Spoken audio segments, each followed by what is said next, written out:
You know what time it is? It's clubbering time! So bring out your snacks, sodas, and popcorns, and whatever else you can think of, because we are about to start dropping like it's hot inside the PUBG Mobile Community Stars by Esports County. Still here, ready to take you guys with us to witness all of the chaos and the action that is bound to happen in the battlefield. This is Red Queen and Pika at your service. How are you doing, Pika?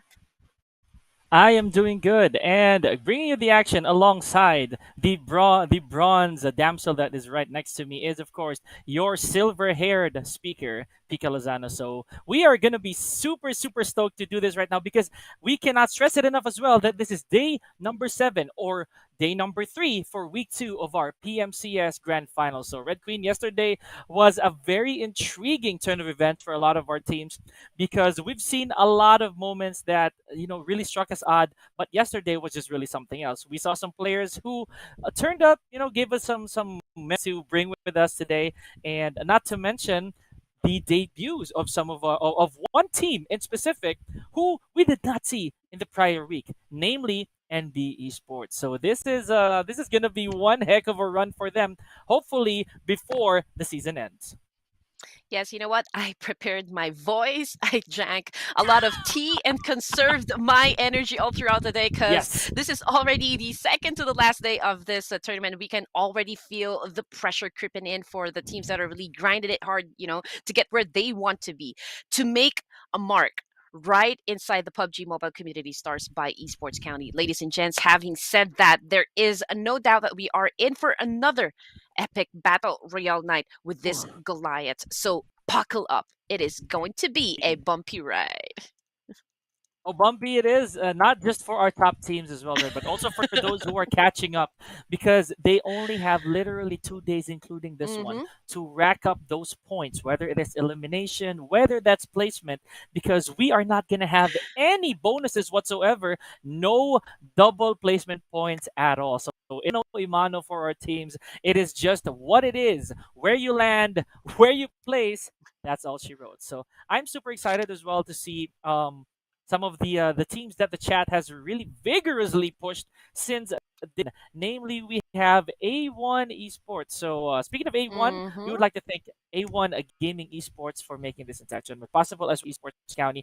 And Mm-hmm. for those of you who still favor some of these teams, I know that there are a lot of you out there. Don't forget to cast your votes. You only have until June 24, 12 Mm-hmm. a.m. IST to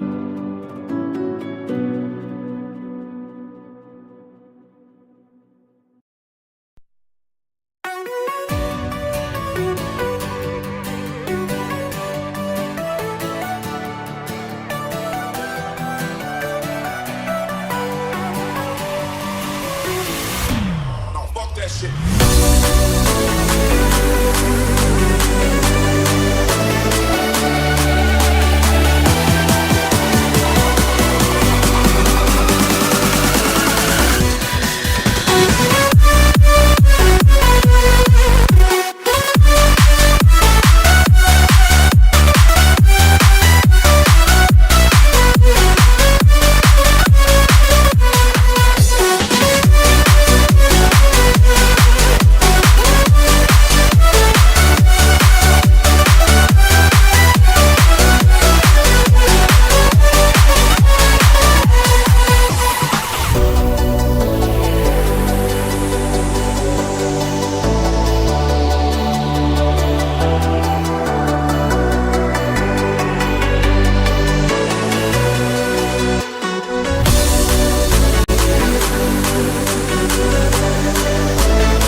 Agon I8, MSX F2D. Now, for Stalwart Esports, they won 2 chicken dinners Hmm. yesterday's event. Oh, welcome back, Right. my partner. I don't know what Hello. happened.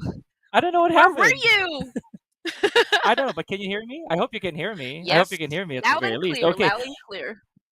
I And said funny so enough, I many couldn't stuff, hear her as though. well. I know, I figured, but again, I saw the maps as well. Let me tackle on that. And Mm-hmm. as you know, the last thing I caught that Red Queen said, my partner right here, was that Stalwart Esports definitely did win 2 winner chicken dinners yesterday. So forgive the absence. Mm-hmm. I don't know what happened. It's just a bit of a come error, but we are definitely It's ready for some more action today. Now, don't worry, I will never leave you hanging. That's not me, Red. That's not how I oh. do things. But anyways, folks, we are still here. You're still with me, Pika Lozano, of course, alongside Red Queen Gaming. Now, it's also worth noting here, Red Queen, that yesterday we had quite a stir up of weird situations, such as a slew of bad decisions, if I may, because there were some teams who really made it quite far, but just barely there. Instead of getting the chicken dinners, they went for like chicken suppers, if I may. So that's it's a really ironic turn, but at the same time, I understand why that is, and I gotta give it as well to one of my MVP teams yesterday. Apart from Mm-hmm. Stalwart, is of course NB Esports. NB Esports very very fresh in this tournament, not entirely in the scene. NB Esports has already been here for in the tournament scene for quite a bit. They had a good amount of accolades at least for the start of this year. Just to name a few, or rather just to mention, and they actually replaced. In case you guys are unaware, they took the spot of 3x Esports, Red Queen. So Mm-hmm. we may not have seen that very subtly, but they're Mm-hmm. definitely taking that place at least for the next 2 days. I think it was their first set of matches yesterday because I still saw 3X playing during day number 5. But hey, you know what? Welcome to NB Esports. Um, Hmm. better late than never. That's the only thing that I can say, for for NB, and would love to see them, rack up a good number of points so far for this PMCS. Anyway, you know what? It was a good start yesterday for Stalwart Esports. I mean, they opened up with a chicken dinner, 19 points in total just for match number 1, and another WWCD for Wow. match number 4. So the fragging power coming from both Tops and IC is lethal to any team that they come across with inside the game. I just would want to bring back the moment when IC saved his teammates, shutting down the opposition with a DPS, and not to mention with the low Yes. HP. The skill set is just unbelievable. And I do have a few star moments, for Stalwart Esports, like the time when they were on a 4-2 deficit against A1 Esports. Do you remember that in the final zone? Oh yes. And it still Yeah. managed to actually win that thing. I mean, not gonna lie, it's actually one of the best highlights in this tournament. They are one of my top picks, for a reason. And also Icy, we've always given praise to Icy. That one time that he had to salvage 2 of his teammates and go Mm-hmm. for the kill shot using an S686. My goodness, Red Queen, that Oh was that man, really left yes. us that left us speechless for a good few seconds, because not only did he have 2 teammates to revive alongside him, but he had barely any cover at that time when he was just right behind a shack. And the moment that he got a peek Mm-hmm. off of that opposition, bam, there it is, and bought them enough time to survive the long haul. Now, we've been seeing a lot again, Red Queen, of common names when it comes to, sadly, this is what I was mentioning, when it comes to the Mm-hmm. first encounter, first contact of these teams. We don't want to drop names, but there were some, there were really some that were very synonymous every game to elimination. The moment that they land on wherever it Mm-hmm. is they plan to, they get taken out right away. And I think at this point of the tournament, you do not want to risk that at all. So for what Yeah. it's worth, I am keeping my fingers crossed. I hope that those lessons were definitely taken down and the quiz will definitely be passed. And you know what? We are definitely not seeing the same level of tenacity from the guys of Asian. It's as if they Hmm. ran out of spices or something. But yeah, I mean, something Hmm. is definitely lacking from TGOA. They moved down a spot, from the overalls from third to fourth, setting up a total of Wow. just 11 points yesterday. That's really below average for this hard knocking team. And I personally am looking to see if they can shake this off like a Swifty and come back strong in this tournament. You know what? TGOA, there's also Ruthless Aggressive Warriors and A1 Esports. I Hmm. mean, these are the teams um out of the top 8, you know what, that didn't really quite perform yesterday, especially with A1 Esports. Right. Okay, here we go, Red Queen. They've become, stagnant at the fourth spot for the past few days, but now they moved down once again, Pika, and this time to the eighth spot. So is A1 Man. Esports struggling? I mean, I guess so, because judging, by the numbers on the scoreboards, well, it's really not working out so far. Yeah, and it's very natural sometimes for teams to lose their touch. Every now and then, Mm-hmm. more so with high stakes tournaments such as where we are right now here in PMCS. I completely understand, but pressure is not something that should actually rattle you, or at least try not to when you're Mm-hmm. when you're in a situation such as 6 games a day, because the moment you learn your lesson from map number 1 onwards, it's going to be the same thing. And it's actually nice to know that for our entire PMCS Grand Finals, we're only picking between two. There's only Miramar and Erangel. So as odd as the drop zones can be, or maybe the flight path, it will Mm-hmm. also have a similarity one way or the other. So here we go. In just a few seconds, folks, we are starting off again with the land of sand, Miramar here, Red Queen. So again, as we mentioned, we could have weird flight paths to start our games, but that does not mean that you should be worried at all. Here we go. Okay, so as far as we know, these teams are already definitely ready to deploy where they should, and I think this is gonna be another one of those DRS hot drop zones, Red Queen. So I expect, if not predict, that they are gonna go right down to Los Leones.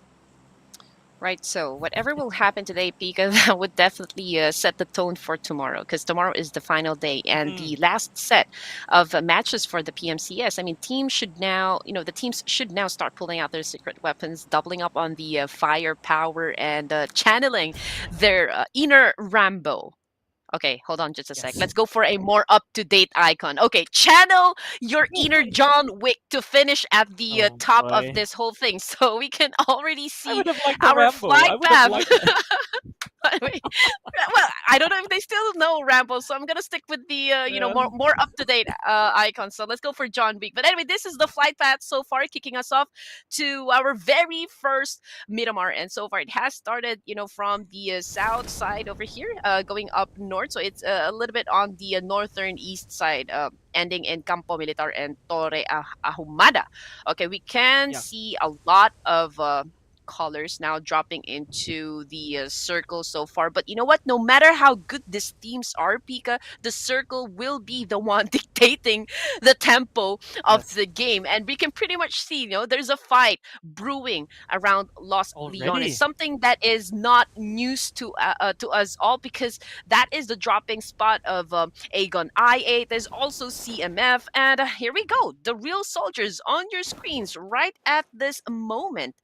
Ha! AOS Rolex. Okay, we can see a different set of players so far. This is a different roster. So, Yeah. word is, I think DRS is going to Macau for another tournament. So we want to Hmm. wish them, like the best of Best of luck, luck. of course. I mean, from Yeah. that tournament, and also best of luck for this new roster coming in, playing for the real soldiers. Time to step up and show them who they truly are.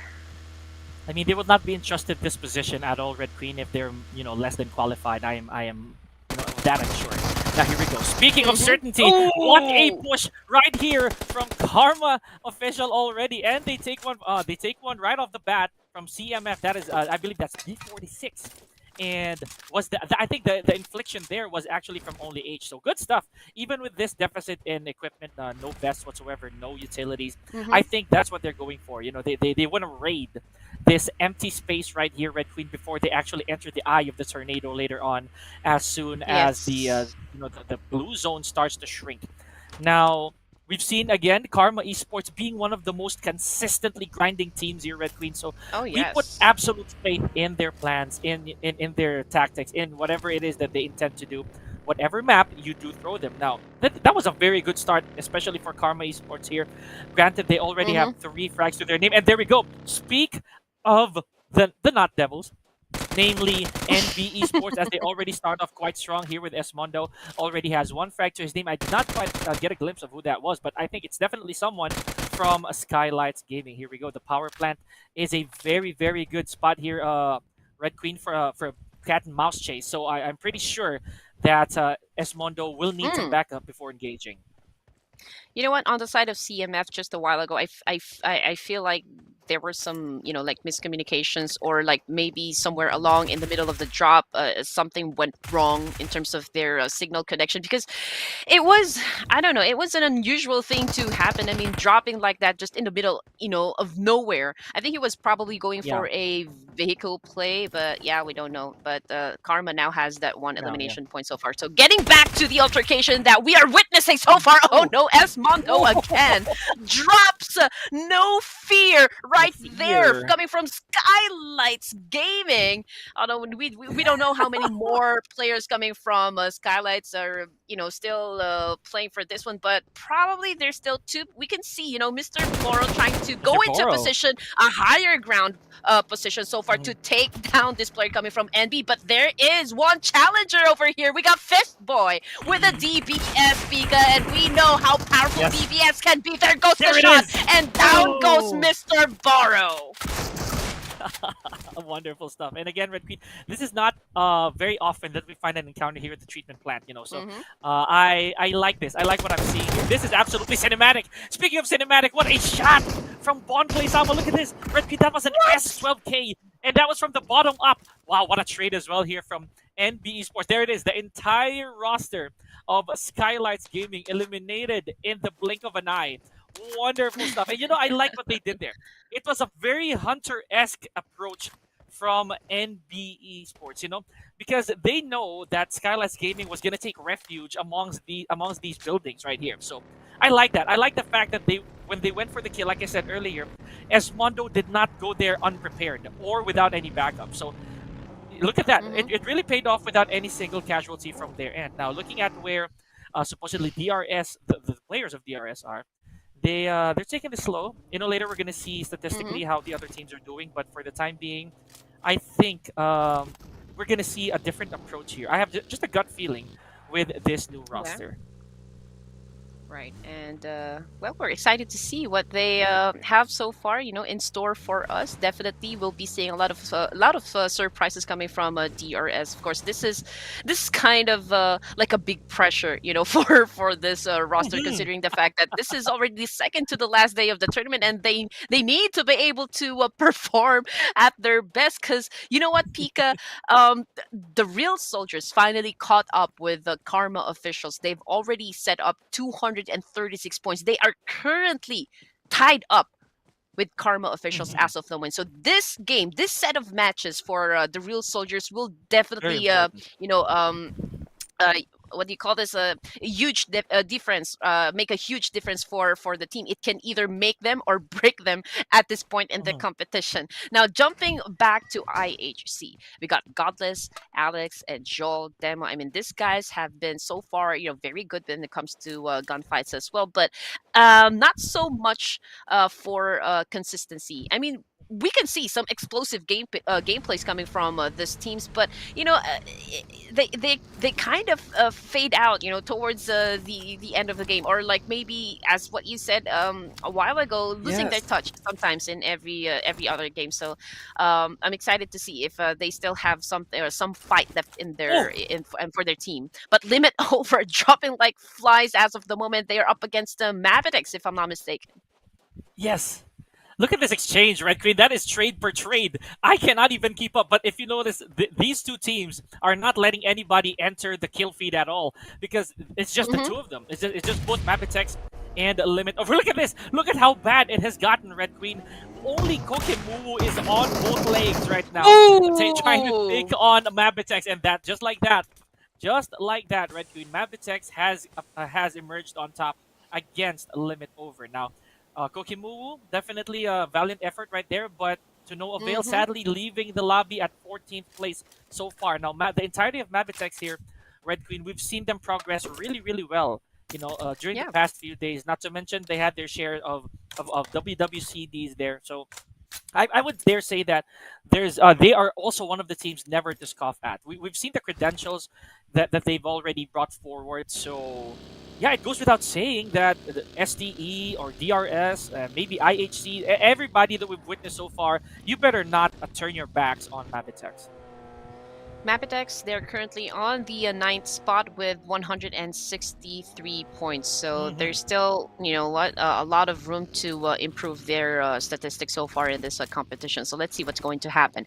Anyway, just a few minutes into the game, and if I saw that one right, I think we already lost like 3 or like 4 teams out of our match Mm-hmm. number 1. And so far, we're looking at the map overview, and the west and the south side are pretty much congested already. We will Mm-hmm. probably be seeing a lot of teams happen alongside Graveyard and just on the northern side of Los Leones over here. But pretty Mm-hmm. much, right there in the middle, I can see Red Esports. And this is not exactly the best place to be here, Yeah. at the moment, since, everyone will be pointing their guns at you. Everybody will be heading towards your direction.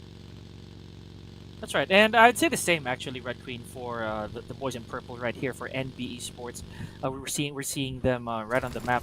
All these teams scattered around like skittles, so we're gonna have to keep track of them very very closely. Specifically with I think the best doing team right now is NB Esports, tied with MABATEX. We saw their encounters earlier, and I really say they're very spectacular because Wow. you do not want to Oh start. my God. Whoa, okay. You do not want to start off without saying this game with defeat. So they're really trying to push for the skies as Boom! early as now. Wow! Dang, passenger self-inflicted injuries right there, Red Queen. So, wow, okay. But now Action has to bolt. His location definitely be compromised right here, and the rest Ooh. of Red Esports definitely on his tail.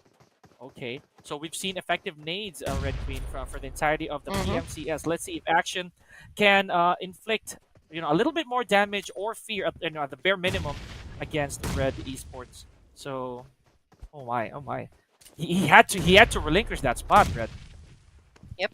And did you see just how he flicked his arm before he actually went down to the bottom? He That did. is a great sense of game IQ. But so far, here comes Action. Ooh! Oh, no, that was just unfortunate. He took a nade to the face, and now Domain is just on pro Uh, right here, waiting for Icy to do something about him. And what are you gonna do, okay. boy? What are you gonna do in this moment? But Icy still couldn't find a way somehow to get to the top of this mountain over here. It's a little bit of a struggle for IC of Stalwart Esports, Yes. but Oh, what look a at way this. to lose one of your members. I mean, Tops providing a mid-man role so far, getting all the information that he needs, and of course, he Okay. is reporting back to Nirte and IC, probably instructing them on what to do at this point. But let's see, because Nirte Hey! right now trying to do everything that he can to survive this altercation, especially, considering the fact that they lost one member of the team. Nirte cooking up that nade. Ooh, did not Mhm. hit Domain so far.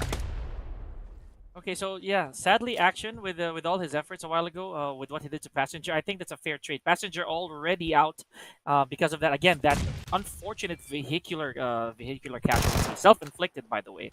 So there was no point, I believe. He didn't Hmm? grant Action any elimination points as well. I think I'm not so sure, but here we go. No, Domain taking he out got him. Nearzed here. Very early, yes, and now Nirzad in absolute pain. Icy needs to attend to him as quickly as possible. Domain still not far, but look at this. This is a very nice 2-2 split here, Red Queen. But I would say that top Mm-hmm. distant, quite distant from the supposed backup. And again, that distance between them, Red Queen, as we mentioned, is not really the way to go. The backup a little too long and a little too late.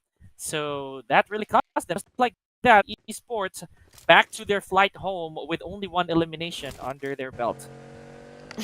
Well, you know what they say, revenge is a dish best served cold, right there. I see, ladies and gents, telling everyone that's how you do it. That's how you take revenge for getting my teammate over here. But anyway, Red Esports has already been eliminated. The fourth team to actually go out of match number 1. But looking Yeah. at Raging Bull situation over here, Mortaza Wow. has been eliminated as well. Evil Boy puts out his M416, just went for a rapid spray down against Igneous, but completely missing him and failing to actually put him down from that spray. But anyway, 3 players remaining on the side of Raging Bulls: Evil Boy, Batman, the Dark Knight, and Mr. Black Pika. Okay, gotta love that. But just like that, GSM again, Red Queen, another team that has been exiled. So it's picking up quite slow, if I may. We're already at stage 3, and just you would blinked, Red Queen, and we're already at this late. I consider this kind of like halfway through the entire first game already. So now we can say the same for the team of DRS right here, aka AOS, if I'm reading that right, because they already lost Rolex, very expensively, I might add. I'm just kidding, forget that. Now he has his eyes set on YG as well. They are absolutely complete. Now we know that Agon Galacticos also scored their winner chicken dinner. I believe yesterday they went second. They were the second team to win the winner chicken dinner. So beautiful stuff. And for one, I've put my faith as well, Red Queen, for Agon Galacticos, because they've proven to us that they're also more than equipped, especially that tactic with Rodeo Boy, that they have to make it bait to flush out the remainder of their opposition. That's big brain play. And I find that about them. But here we go. Let's talk about what is going on right here with STALWART Esports. 2-2. Never mind. Let's make that 2-1. Wow! Oh my gosh. Okay. Tops still able to salvage the entire team, supposedly, or at least what's left of them, and taking out NB Esports. Oh no. Is Tops gonna be able? Is Tops gonna be able to dodge this assault? Because so far, he is a bit distant from IC.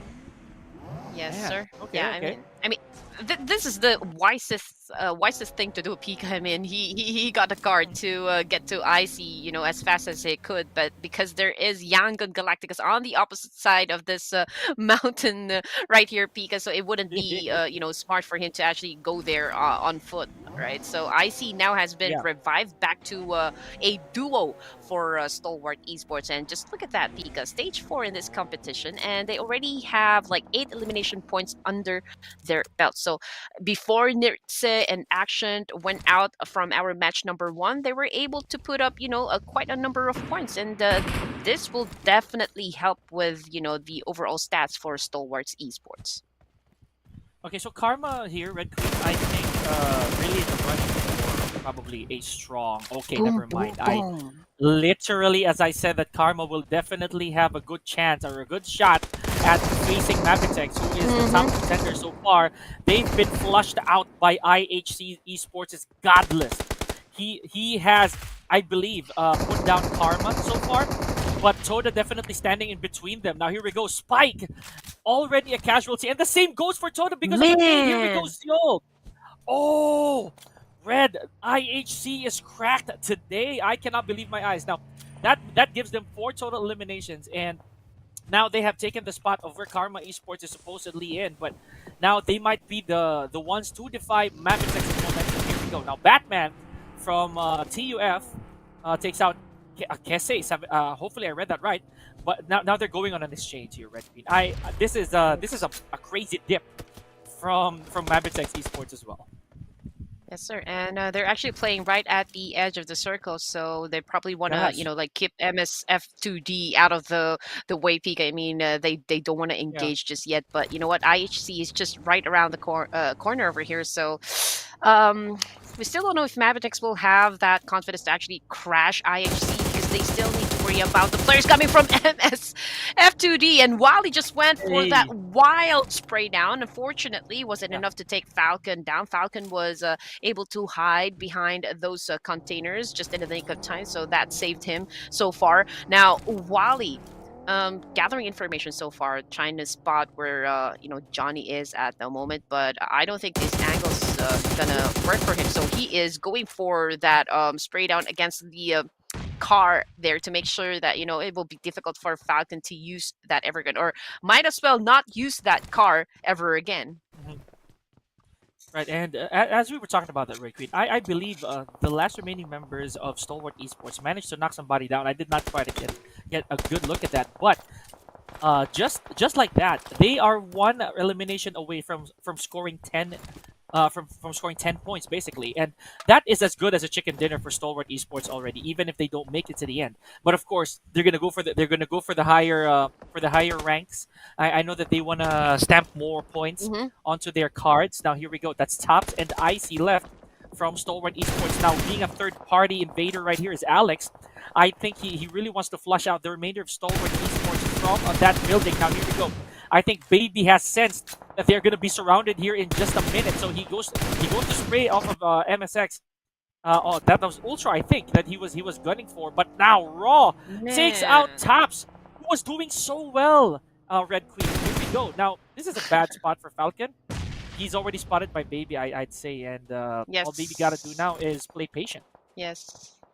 They're actually sandwiched in between MABATEX and Agon I8, both a hard clutching, of course, when it comes to the gunfights. But so far, you're right, Pika. I mean, this is not a very good spot, for MSF2D. And, yesterday, they actually got a chicken dinner as well during the last Yes. match of day number 6. So let's see if they can do that again. But dessert, oh man, can't wait to finish up that main course and just actually went for that kill. Makes that a very sweet one for dessert right there. But anyway, IHC, Alex. Okay, here we go. They're up against the Agon I8 at the moment. Alex was able to spot one player coming from this team, 8IQQ. One of their best fraggers so far. I think he is the best fragger of the team, is now on his knees. He's facing the ground right at this moment. But Falak saying, hey, man, don't worry. I'm coming here to rescue you. But Alex cooking up that nade. Let's see if he can throw an accurate shot.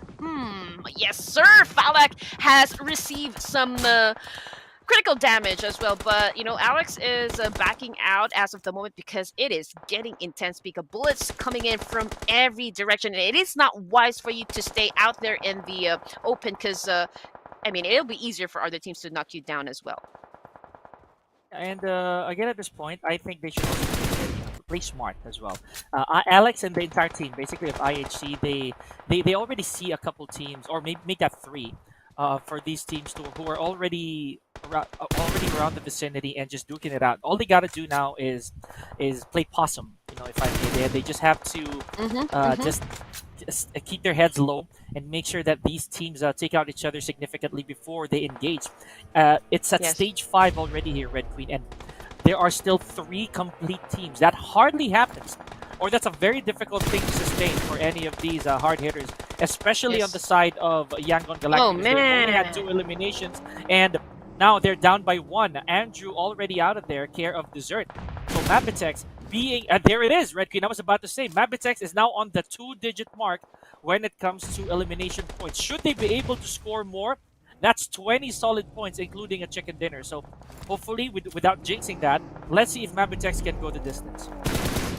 This is now the point where smokes can really come in handy, Pika, and everyone should really take advantage of those regions so far. But Dessert, spots down IHC, but Baby was actually the one who shut down, a couple of players coming from IHC. And just like that, Agon I8 has now been eliminated out of Miramar. 10 elimination points so far just for MABATEX. Right? And with just 2 players remaining, and pretty much they are still clutching right here, Pika. Oh, man, Dessert is really having the best time of his life because he also got demo from that exchange. 13 elimination points. They are really trying to make up for the the couple of games that they missed yesterday, and right now they're just exploding with confidence and energy and synergy at the same time in this first match this evening.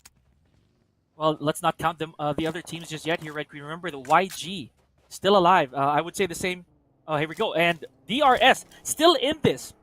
Let's not forget that this new roster may have some tricks up their sleeve as well, Red Queen. And I know that they're pretty cornered, however, sadly, in that compound, and the entire roster of Raw flushing them out. Here we go. Rex taken out here by Malik, and that's it. That's it. I was about to say that DRS was, or that DRS, that roster of DRS had their hands full. That's a lot of pressure, as you mentioned earlier, Red Queen. Not only were they left with 2 days to grind, but also the pressure of maintaining a certain score leading into the final day. Now, that was pretty unfortunate, if I can add, but that's again, a wise man once said, "Such is life." So, Raw still the complete team here. We'll have to wait on who will take out the last remaining member of IHC, Red Queen.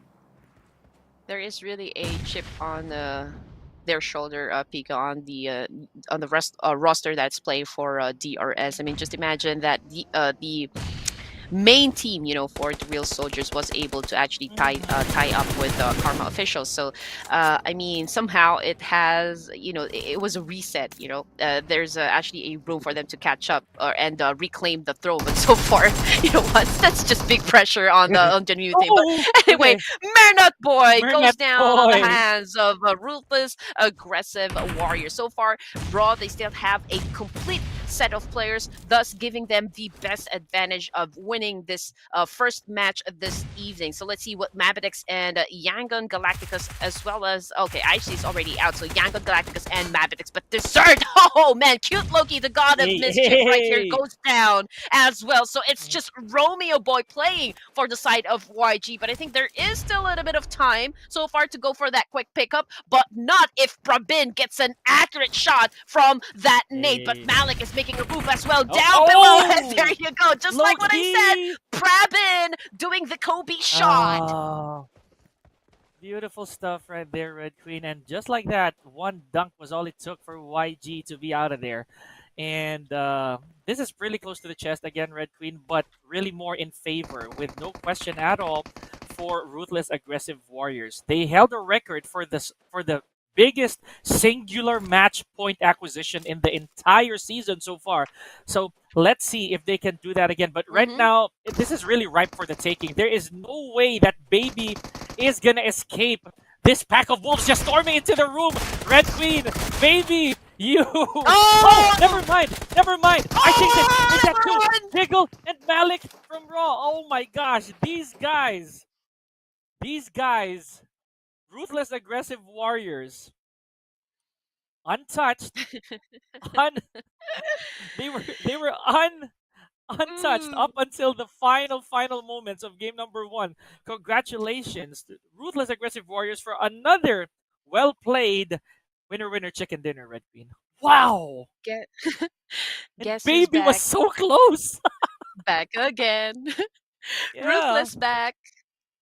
Tell a friend. Don't, please. I already did. Yo. But I My mean, gosh. Ruthless Aggressive Warriors making a another explosive game, for match number 1, and this is what I expect of them.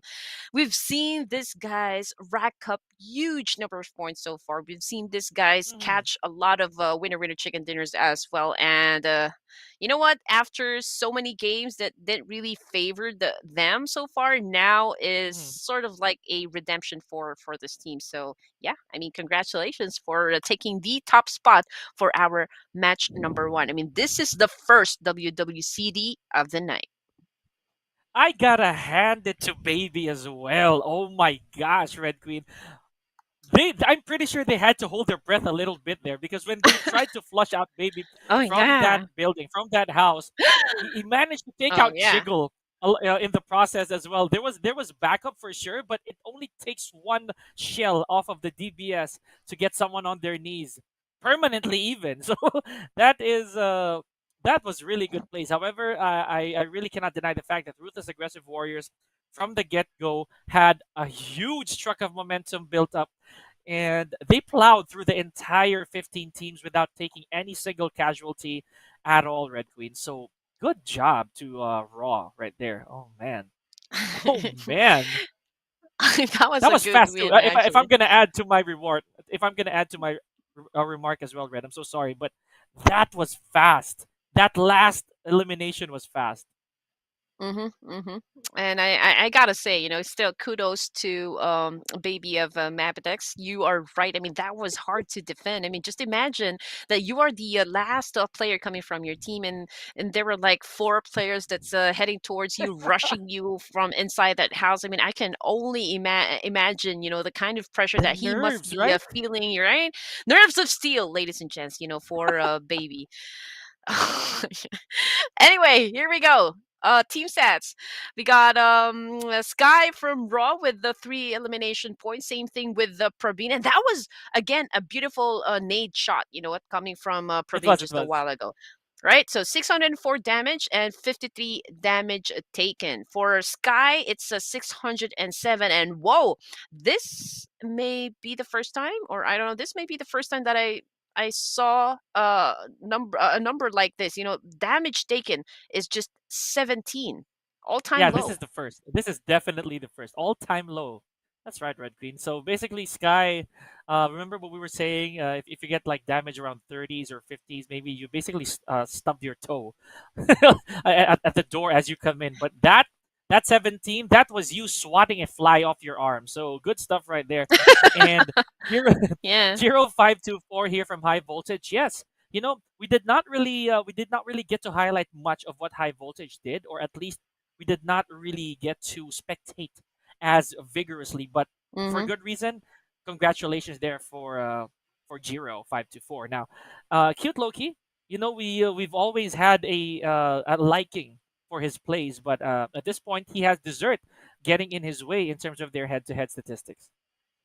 Yes, but Dessert over here was able to put up 5 elimination points as compared to Cute Loki. But when it comes to the total damage dealt, I think this is not like a big of a gap so far. On the side of Dessert, he was able to place in 777, and 865 goes to Cute Loki. So, I mean, it's almost similar. I cannot really say that is like we have a big gap so far in terms of damage, but the average survival time, I think it is same as well. There's not much difference right here between these two aggressive players coming from their respective teams. And look at that, the Of elimination course. and damage points so far. The best performing team again would be uh, MABATEX at this point, Mhm. 14 elimination points, because that is no joke. You know what? That is no joke. Even though Ruthless Aggressive Warriors was the one who actually caught the winner Mhm. chicken dinner, but in terms of elimination damage, MABATEX is leading the charts. Yangon Galacticus also was able to put up 5 elimination points, and Stalwart Esports, IHC, and the same thing goes for NB Esports, the new team, the new challenger Definitely. right here inside the PMCS. So far, these Hmm. are the top performing things, and I'm not gonna exclude Karma. I'm not gonna Oh exclude yeah. Karma because they still will manage to put up 4 elimination points so far. But maybe the first match was just like a warm up, for most of the teams. So this is like we want to see your engine running right now because we are about to enter the 5 matches more for this evening. So yeah, good luck. That's right, Red Queen. And yesterday, just to give everybody an idea in case they missed it, the winner chicken dinner for game number one was actually Stalwart Esports. So, in case Mm-hmm. anybody missed it, so this is and they're in this group as well, Red Queen. So this just goes to show Mm-hmm. that despite now how Stalwart Esports still managed to get Right. rather not get elimination points. They're still very high up, and they got it back in terms of elimination. So, Mabitex, however, I think they really flipped the script right here when it came to crunch time, because again, you said it yourself, the statistics never really went in their favor, even the damage, but they managed to channel the inner survivors in them. Now, looking at how we're here again in the overall stats. Again, Cute Loki, we've seen really good plays. So he had quite the longest elimination distance, but disappointingly for game number. Okay, forget that I said that. But we only have still 100 plus in terms of throwables. 180 is not bad Oh, though, but come okay. on. We take those. Yeah, we take those. Okay. This is just the first game. Maybe you know what the teams have something in store for us, later on. But I am definitely amazed at the number of grenades we use here in this tournament and just how accurate most of the throws are. I mean, the timing itself in cooking is already tricky. You gotta throw in a lot of patience and game IQ to pull off a good throw, just like what Prabin did a while Mhm. ago. But anyway, here we go. And this scoreboard is from day 5 to right now, day 7, right? So 3 days in Yeah. total. So 100 points goes to Ruthless Aggressive Warriors. 97 coming in at second place is Agon I8. Now YG, Yangon Galactica, settling at the third spot with 83 points, 75 for Stalwarts. T2K with 71. Same thing goes for IHC. Pika MSX at number Hmm. 7 with 63 and 58 points for Karma. Now, on the side of Karma, I think they have something to prove here because they've managed to come this far, Pika. They've managed to actually snatch Hmm. the crown from the guys of the Real Soldiers. And right now, I think they have the opportunity to actually maintain their position. But so far, with a new roster coming in for DRS, I think they still managed to do quite well as compared to Karma, not with the elimination points, but with the placement points, I can say. So it Hmm. is gonna be an exciting night. I'm excited to see, uh when we reach the end of this day, just who will get the top spot, because definitely I mean, there will be a shuffle that's going to happen, at least for our top 8 Hmm. teams. And it's also very important to note that we're most likely gonna see the 12 best performing teams, and I still count them. Yes, you have top 8, but 12 is also a kind of like a magic number because anything can happen between 12 to 9, and the shuffle can, as you said it, the shuffle and the shakeup can gravely affect the fate of these teams moving forward. Speaking of teams, don't forget to vote for your favorite teams as well as your favorite players. You have until June 24th, 12 a.m. IST. All you got to do is click on the link that'll take you straight to the A1 Gaming Community Facebook page. The instructions are there. Cast your votes now and show some love to these really, really hardworking players, ladies and gentlemen. And wow, Red Queen, that was again the start that we wanted. To be honest, a good amount of ups and downs, and I cannot wait to see more of MABATEX's baby. To be honest, I am really stoked with that final circle. But ladies and gentlemen, this is still the PUBG Mobile Community Stars Grand Finals. Yours truly still here, the silver-haired spokesman, Pika, and Red Queen Gaming. So Red, let's catch our breath, shall we? Mm. Surely, surely. So guys, please don't go away. We'll be back after a short break. What is mine? Tell me what you wanna do right now. Empty, thinking about the ways you like it, baby. I don't really ask for. No, fuck that shit.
that shit.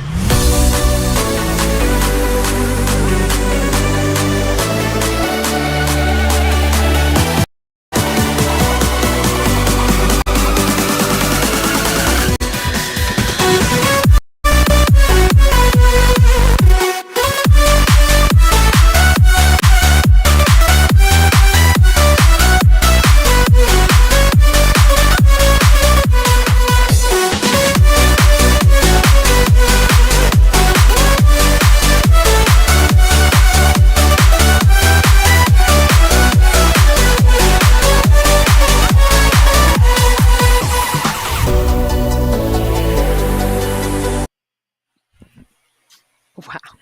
Game number 2 for the second to the last day, ladies and gentlemen, for the PMCS Grand Final. Still here on the mic to bring in the action is yours truly, Pika Lozana and Red Queen Gaming. Now, we had quite a start already for all these teams. We had untouched Giants, and we have really damaged Titans, ladies and gentlemen.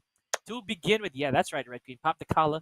We we gotta go in and out with style, but that cannot be said for some of these teams because it is absolutely crunch time here, Red Queen. So they gotta pick up the pace. They gotta get those backpacks on and head straight to the battlefield.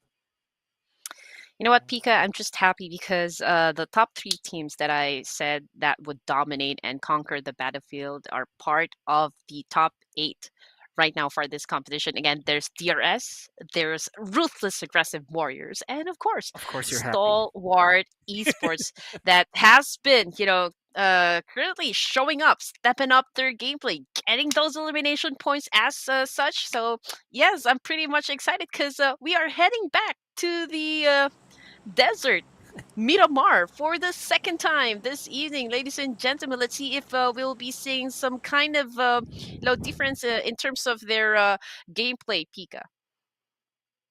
Right, and I think we're not gonna see one team deploy here, Red Queen. If I'm not mistaken, this is Genesis Esports. If I'm not wrong, Genesis Esports also had quite like they had a tournament win recently, very very significant one where they became back-to-back champions. So congratulations, of course, to Genesis Esports. I definitely commend some of our teams who are also putting up the grind, in the other tournaments, just apart from this one, Red Queen. I believe Mm-hmm. that was the PMSL fall split. That Oh Genesis Esports became man, champions oh of. So man. congratulations. But getting back to the action here, Red Queen. Look at this. We're going back to the southeast corner again of Miramar. This is starting Yes, to become sir. a habit here.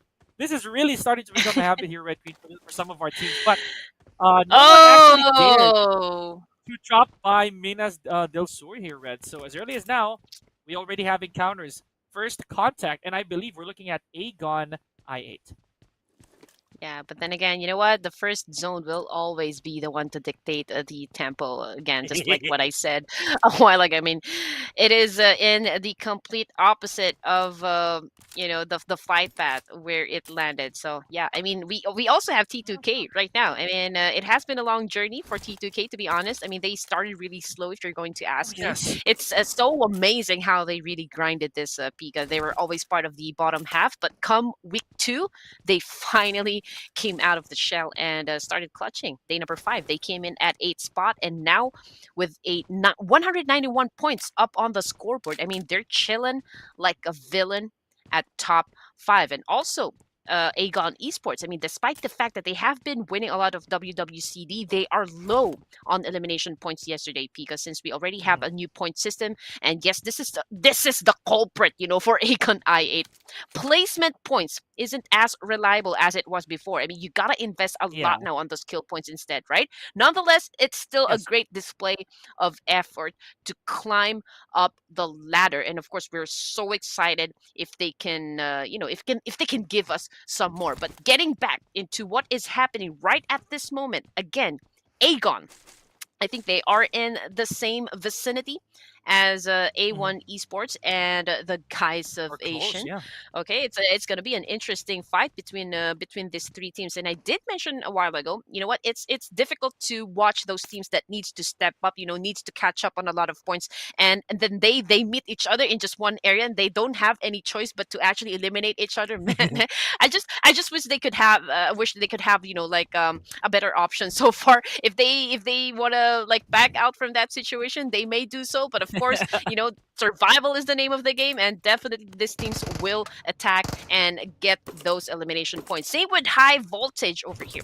They are up against another squad in the same location, Pika, and this is where I was Yeah. telling you from the last time. You need to have that conscious decision if you are still willing to get into a location wherein there will be a team that will challenge you. Are you risking it all? Are you risking the fact that you may be kicked out of the competition or kicked out from that match, or like maybe opt to like find another location, get everything that you need first before you get into an engagement? But so far nobody has done that just yet. I mean, you know what? It's always a team deathmatch, for all of the teams. I mean, oh my goodness, it's just it's how you play Battle Royale.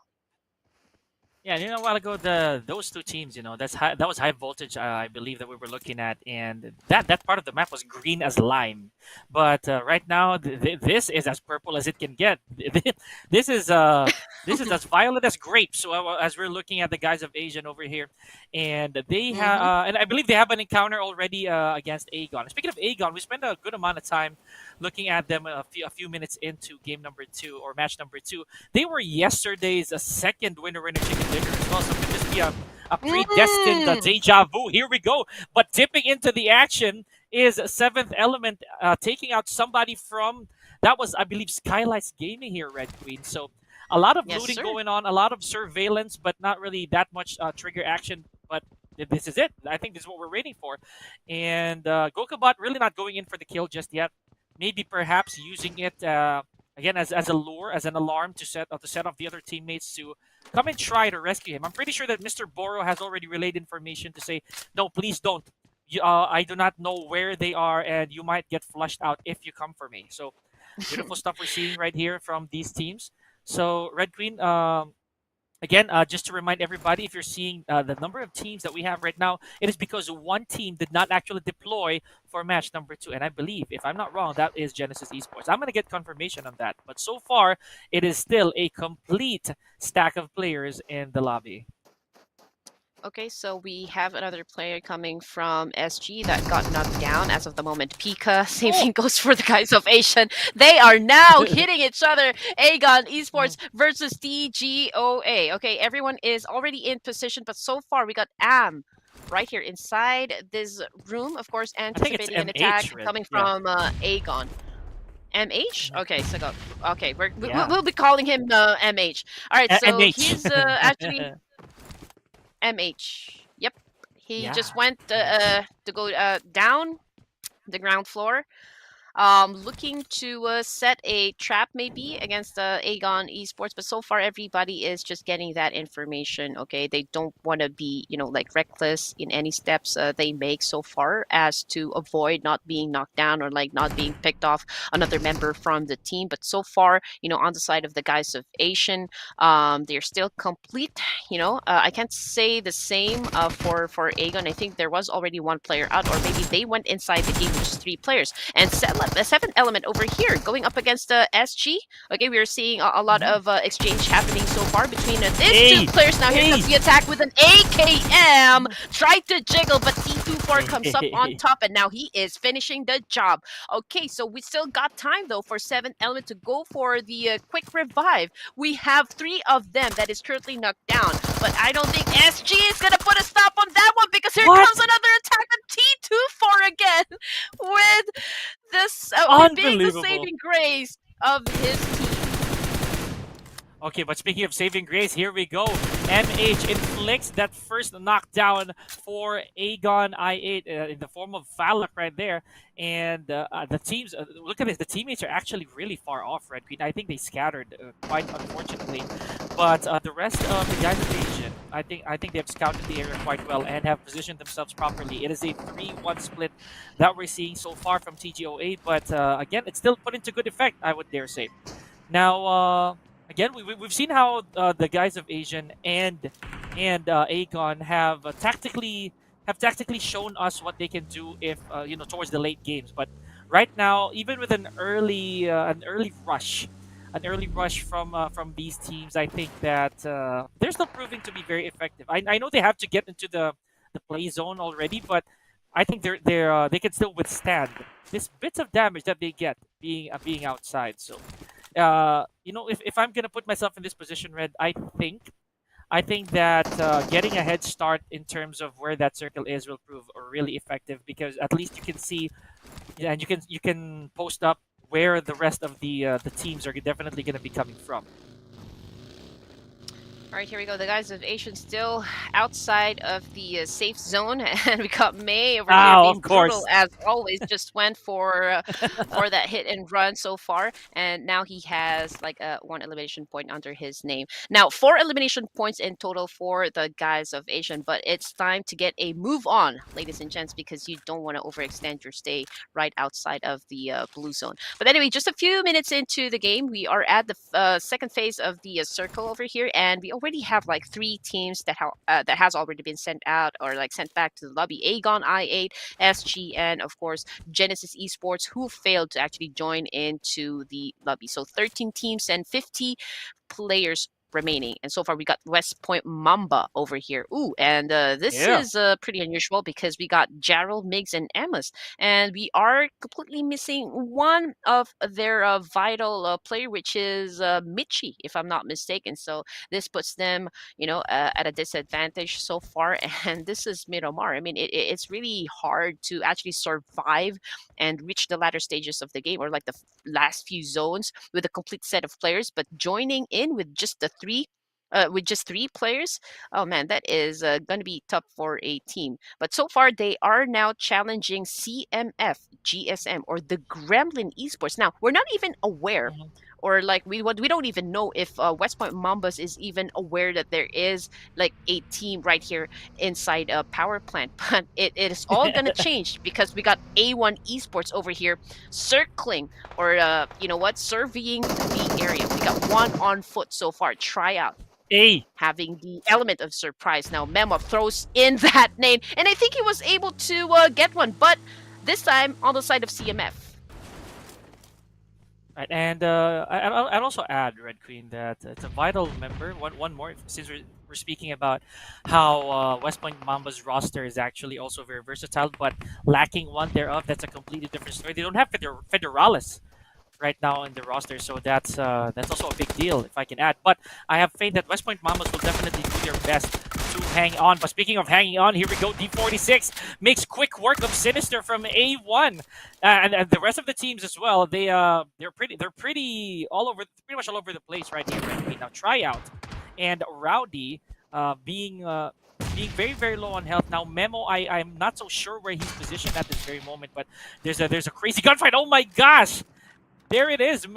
I did not see that, but Memo manages to close out the doors for A1. So that is it, Red Queen. They are out of here, having to join Skylightz Gaming, Agon, and Genesis. So Genesis, of course, from the get-go, they don't have a chance at all to garner any points. They did not join this flight, and supposedly for good reason.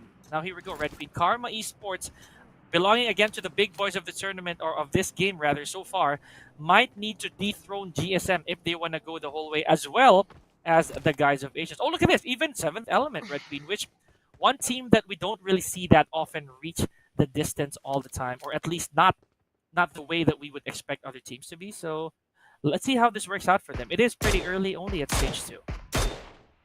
Yeah, Super Andrew coming from Yangon Galacticus finds himself, knocked down at the moment.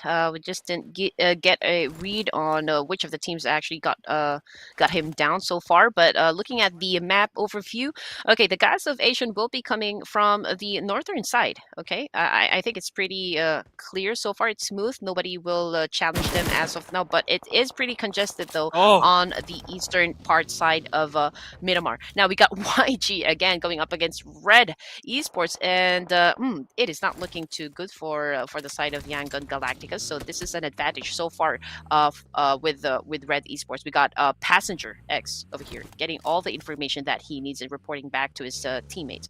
Mernat Boy together with Romeo Boy in this ruined building over here. Ooh, goes for that massive spray down, but I don't think he got him as well. But oh man, this is a little bit of a brutal situation for the West Point Mambas. We already have 2 players that is down. It's just Migs who is active so far in for this team, and CMFG preparing now to go for a fight. I mean, this is the right time for them to actually get the job done and get those elimination points that they need.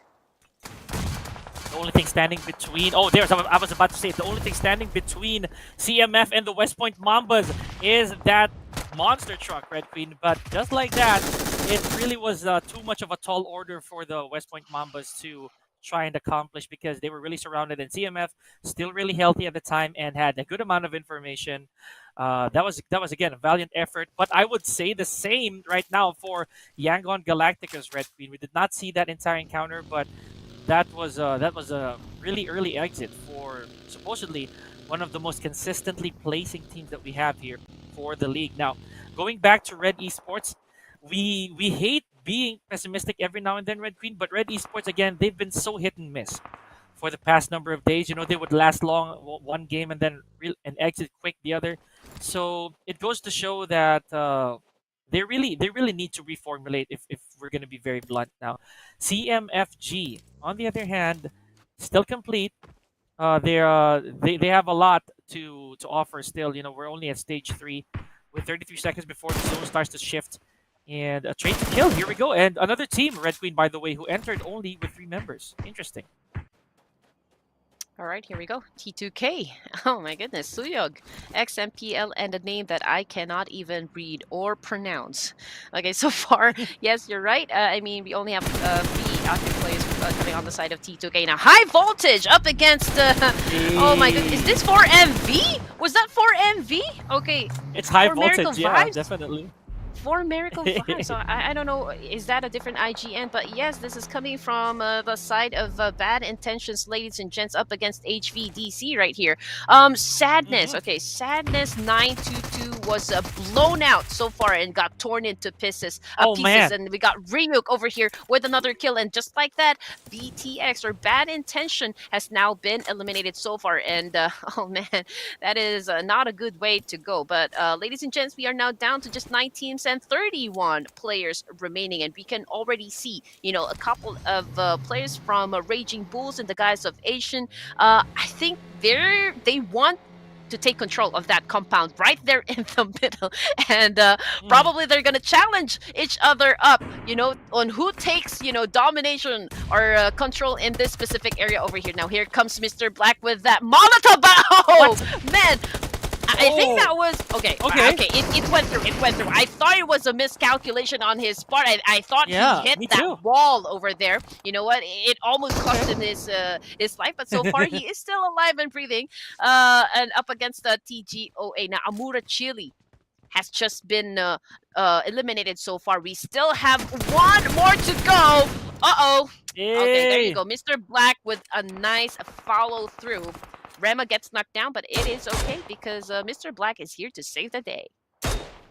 And, okay, you know, the book has been closed right now for the guys of Asian once again, Red Queen. So this, supposedly one of our consistent teams, one of our bets, if I may, TGOA voted out for 4 eliminations. And they are probably the best scoring team that left our lobby so far. Now, Igneous is being stormed right here by Red Esports. I think they don't want to drop the ball right here, Red Queen. We know how 4 of... Oh my gosh, Passenger X without any backup whatsoever did not go for the pinch against Ignis. Now, Domain, is he a little too late? I don't think so. I don't think so. Maybe he can't take out Ignis, and he does. And he does. Look at how distant they are from each other, Red Queen. There is no backup whatsoever nearby. So like the Spike will have to engage literally a mountain across where his teammate, where Ignis was taken out. I think that was a very questionable play, Red Queen, on the side of a Karma official. Wow. Now we know that Raging Bulls as well. They've never had their share of very, very good points and performance so far, Red Queen, but this could just be one of their breathing rooms if they're able to get Mortaza up. But this is out in the open. Not really a good decision on the side of Raging Bulls. Now, I don't know. We're already at 8 teams rather here, Red Queen, and stage number 4. So, oh man, this is very, very dangerous territory for all of our players, especially for CMFZ. You know what? For 8 years of Karma official, he had all the advantage right there against the Red Esports, right? What he did wrong was he pulled out his melee, right? Tried to go for a pan kill so far, but he failed to realize that there was another player coming from Red Esports that was just right at the back of Passenger X, and he did not just miss to get that elimination point, but he actually missed to go for the clutch gameplay so far to put up 2 points instead of just 1. But anyway, that is a costly mistake, on the side of Karma officials. But anyway, we still got 3 more players to go. I mean, there's still like a big chance for them to catch that winner chicken dinner and maybe rack up huge number of points as well, since they are at a higher ground position. And it is always an advantage when you guys are in Miramar. In fact, you know what? Higher ground position is always an advantage wherever you guys are playing. But anyway, T2K Esports Suyog. Okay, we have 2 players coming from HVDC just right down below him, and right now he is cooking up that nade. Okay, he throws it, but unfortunately nobody gets tagged. But he caught Rogue sleeping there at the moment, but from up above, oh my goodness, Hellfire was unleashed onto him as well, and he gets tagged. But I don't think, it would be easy for his teammates to go and rescue him, revive him at this point in the competition, because we are already at the 5th phase of the circle, and there is already less and less room for everyone to coexist. Yep, that's right. 7th element also. So far, Red Queen, if you look at the scoreboard, they're now at the 2-digit mark in terms of elimination. So whether or not they make it to chicken dinner, that's gonna really make a significant difference in their on the record. So here we go. Speaking of 7th element, we have T24's OP manages to take out Passenger. Remember earlier, T24 also gave us a marvelous performance despite the odds stacked against him. Now, good stuff right there. And just like that, Red Esports is out of there, making them the team with the most eliminations sent back home. Now, as you mentioned, high ground, definitely a perk when it comes to Battle Royale. Now, Tokusaurus here from 7th element, just really trying to find refuge right here in this, again, in this very small shack. And these haystacks are not going to save you. Here we go. Racking up a bit of damage. Tokusaurus has nowhere to go. And there it is. Only H with that scar. Definitely putting a nail onto the coffin for Tokusaurus. I don't think he has any teammates. And I'm pretty sure he's also signaling them not to go for him, because OP is also by himself, Red Queen.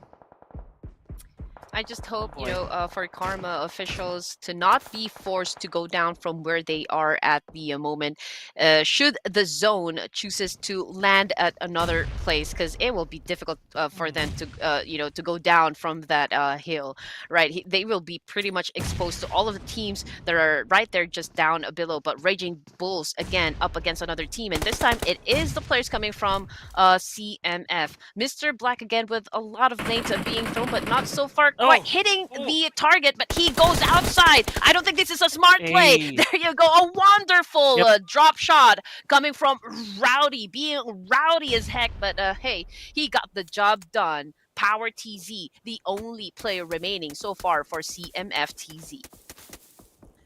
Oh man. Okay. I kind of find this quite unfortunate also on the side of CMF here, Red Queen, because they're down to their last man, and they have no elimination points whatsoever. Yes, they managed. I'm pretty sure to get some placement points here, but it's not really that chunky enough to propel them really high on the scoreboard. So I'd say the same for another heavy hitter here in the form of Train to Kill. There it is. We had to say goodbye to the last remaining member of CMFZ, but there's still a fight brewing here from Train to Kill, and even with no eliminations, I think they're about to get one. I think that's on the side of perhaps. I think this was high voltage, if not IHC. I think this looks like it's IHC or Train to Kill. So, or rather, yeah, I think it's IHC. Now with Hmm. XMPL right here from Train to Kill, I think the vantage point really favors him. But in terms of positioning, that's very easy to compromise. This is what I was talking about. Should he be able to make? Oh, Mm. that's what I was talking about, Red Queen. I'm so sorry, I jinxed it. But only H flushing out XMPL. That really was not the most ideal situation for you to engage into a gunfight. Now, Karma, so far, has all that elevation, all that height they need to make sure that no one really comes rushing, guns blazing towards them for the for the remainder of the stages. And T24 really just holding the fort here for seventh element, Red Queen. Yeah, four out of the five teams that is still alive and kicking is still outside of the safe zone. Now there is one team that has taken advantage of that small part of the compound right there. Yeah. Okay, and probably they have the best advantage since they have a little bit of a cover so far to dodge all of the bullets coming their way, and also the fact that teams right over at the edge of the circle will then have to do a cleanup first. They will have to deal with each other before they can even get to the inside of the safe zone. But anyway, seventh element. Oh my goodness, Mhm. with 12 elimination points so far and 9 being the highest. That's a T24, ladies and gents. Now, this is what I was talking about just a while ago, Pika. Now they are being Yeah. forced to actually give up the higher ground position, but it is going to be hard since there's a lot of teams that's actually pointing their guns up them. And HVDC Mhm. has been eliminated so far from the 5 teams that were remaining. 33% chance goes to GSM so far to win our Yeah. second match for this evening. 7 elimination points goes to Karma. T2K has just been eliminated as well. Oh Oh man, man. this is becoming to be a fast-paced and shaping up to be a very intense battle That's between oh man. these two remaining teams. It's been quite a few games already, Red Queen, since we saw a 2v1 situation on our final stage. Now, this is going to be very, very dangerous for 7th Element's T24. You know, this man deserves an absolute Medal of Honor for surviving this long, this entire time. So he now is in a bit of a pickle, a triangulated Mexican standoff, if I may, against the team of the CMFG. Now, Tryout and Rowdy, they have him in a tight spot. Oh my gosh! But that really hurt Tryout. Now he has to take out his medical supplies.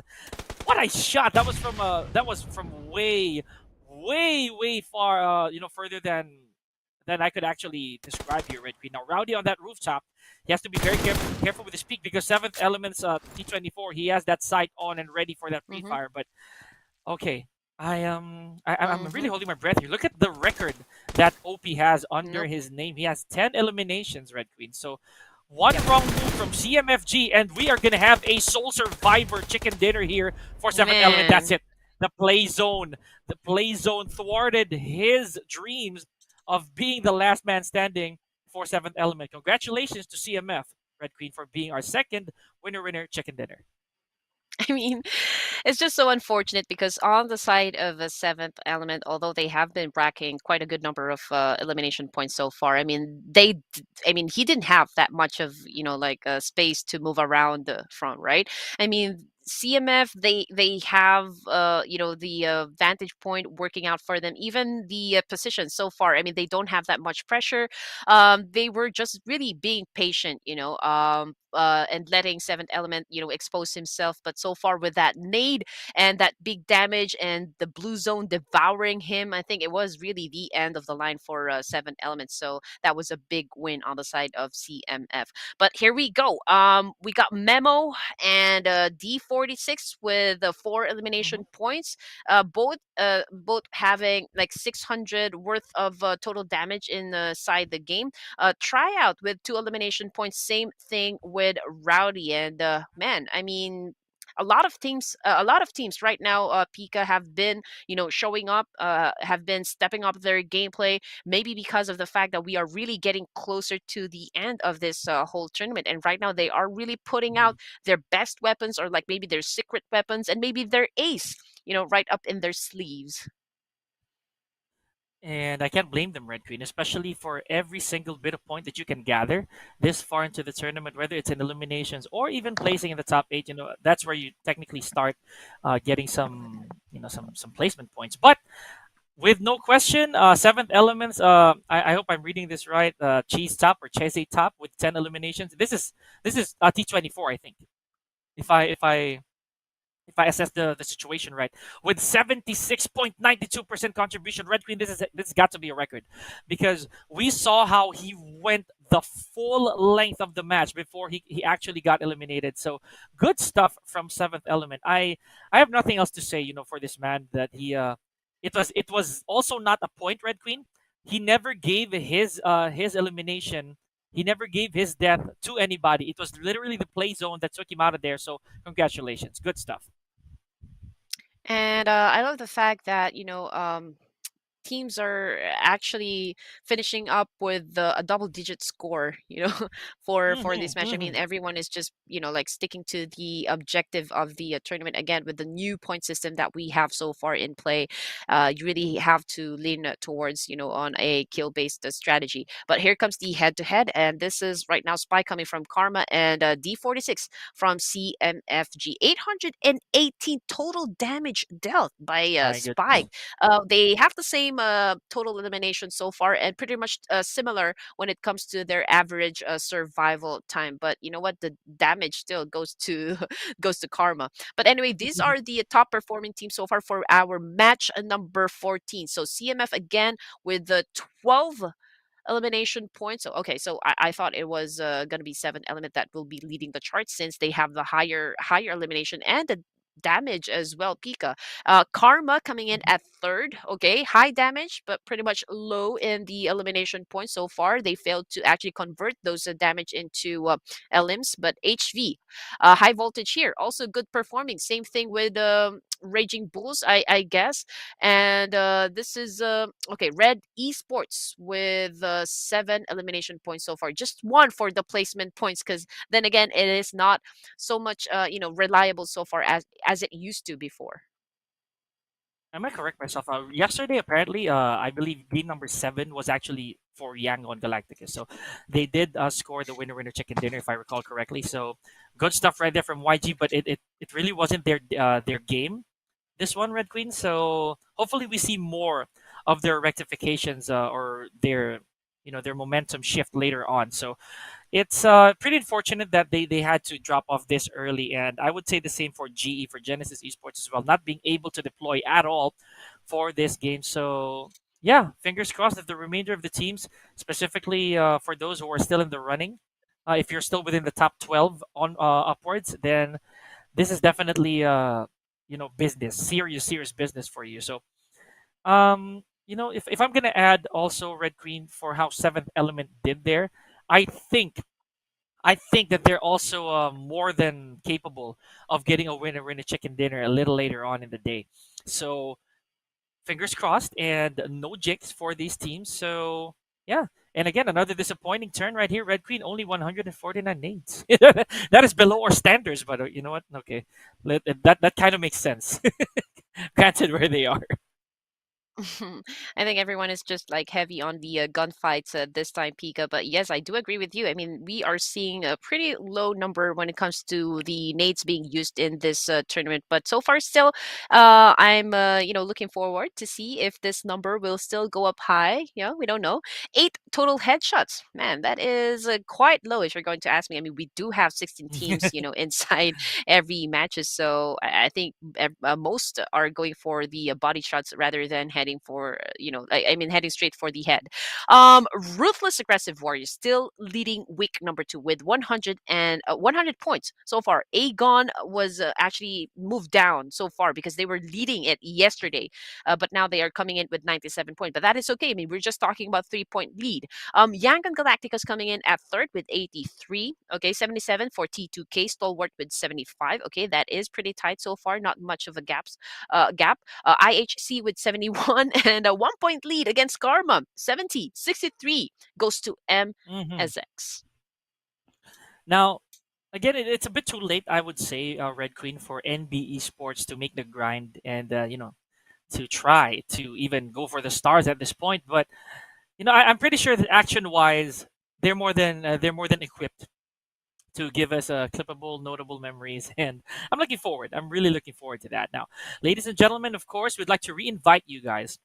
For those of you who haven't casted your votes yet for your favorite players and or teams, to go to A1 Gaming Community's Facebook page. There's a link in the description as well as the comment section as to how you can do that. You have until June 24th at 12 a.m. IST to do so. So don't hesitate. Don't wait for any more because your players, your favorite players and teams will definitely need it. So make haste. Oh, I that was only you know game what, number I feel two, like by the there way. Yeah, I feel like there has been a shift in terms of dynamics so far. I don't know. Again, maybe it is the fact that this is already the second to the last day of this tournament. I mean, there's a lot going on so far inside the battlefield. But one thing I can say, everyone is a little bit leaning towards more on aggression so far. Nobody now is playing a game that is passive so far. Everyone is really trying to get those elimination points to get ahead on the game. And now that we are heading back to, or like heading to our third match, for this evening, and I think we're going to have that again in Miramar, but probably that would be the last Miramar so far that we're going to have for this evening, since we are preparing ourselves right now for 3 sets of Erangel later Wow. on. But then, you know what? We're going to talk more about PMCS, ladies and gents. Please don't go away, because we'll be just hydrating and catching our breaths. We'll be back after a short break.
Nah, fuck that shit.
guys, this day is surely jam packed with a lot of heart stopping action. So get ready to plunge into the insane world of PUBG Mobile. Welcome back, everyone. This is day number 7, week 2 of the PMCS, brought to you by Esports County. Now, again, we are broadcasting live from A1. Esports Gaming, Gaming Esports YouTube page. And this is Red Queen and Fika Lozano serving you all the juicy winner chicken dinners fresh from the battlefield. So it cannot get any more crucial, dangerous, and exciting here, ladies and gentlemen, because being the second to the last day not only means that these teams are about to get it on within an inch of their life, but it also means that they have to put on the work. You know, they have to be hasty about it, because the gaps are becoming either bigger or smaller for some of these teams, because being at the bottom, or rather 16 all the way to 13th, that's not really something you'd want to put on your resume, if we're going to be very honest. And they definitely need What? to oh wow, okay, Erangel, here we go, Red Queen. Erangel. And So sorry okay, about we that. take these. We take these. Before before that, I was about to say that there's really no more room for error moving forward here, and with this is with all due Right. respect to the players who have put their backs into this grind the entire 7 days so far. So yeah, this is El Clasico, as we always bring it forward, Red Queen, as we always make that point. This is literally top to bottom, as we start off from the north side of the map, all the way to Sosnovka military base as their final dropping off point. So let's see if this roster of okay, never mind, Red Queen. It looks like this is gonna be the same challenge for DRS as their predecessors, or as the roster that came before them. It looks like they're really going to Sosnovka here. Right. And yes, I can see that. And STALWART Esports, we know this guys will probably be dropping around Novo Repnoi. And oh my god, this is an interesting Mhm. first circle Pika. Now, a lot of teams actually dropped onto the main island. I mean, yes, Naya Polyan is pretty much crowded. Same thing with the prison and of course Mansion. I mean, this is like the bulk is just right there. But you know what? Bad intention so far. We already have like a altercation happening so far. Yes. This is against a ruthless, aggressive warriors. I mean, Oh both of the man. teams they don't have that much loot just yet. And look at 90 degree over here. He only has a Mawson and Malik from ruthless, aggressive warriors. Just he only has a pistol here, Pika, but that was an amazing Wow. save, Okay. from Malik so far.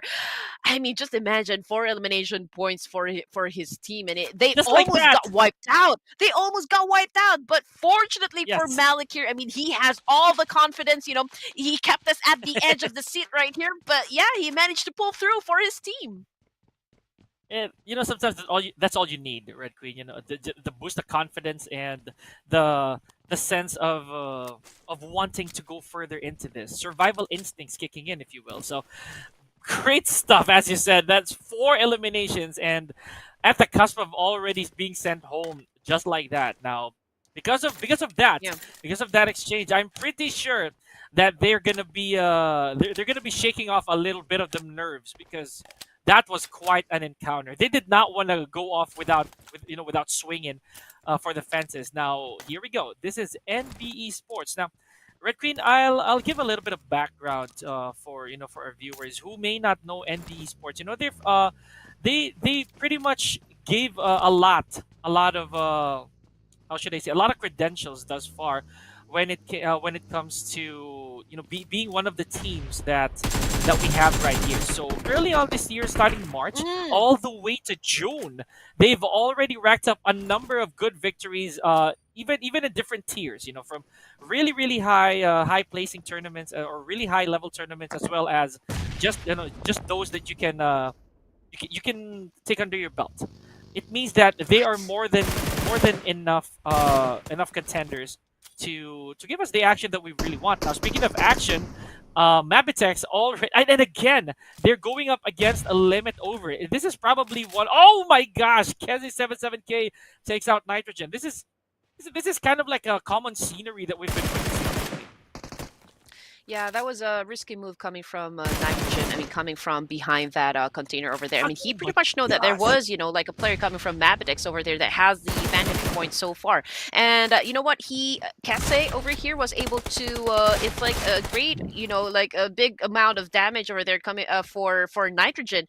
And I think, the one that sealed the deal was that nade that came from Kese. And now we are just looking at Umair over here coming from a limit over, but I don't think he has enough firepower to go up against 3 members of MABATEX over here. So it's a pretty obvious Oh outcome my, uh, there, yep. with this engagement so far. And just like that, limit over has now been eliminated. The first team actually to be sent back to the lobby. But then again, getting back to what I was saying before, it's an interesting circle since there was a lot. The bulk of the teams actually dropped into the main island, and now they will have to worry about those teams that would probably gatekeep them and maybe camp onto the bridges. Of course, that would be ideal, for the teams to Mhm. rack up those elimination points. And man, I feel like before we even, or like if we get into the second zone, quite a number of teams will definitely be eliminated. Maybe probably half of the teams will be sent back to the lobby.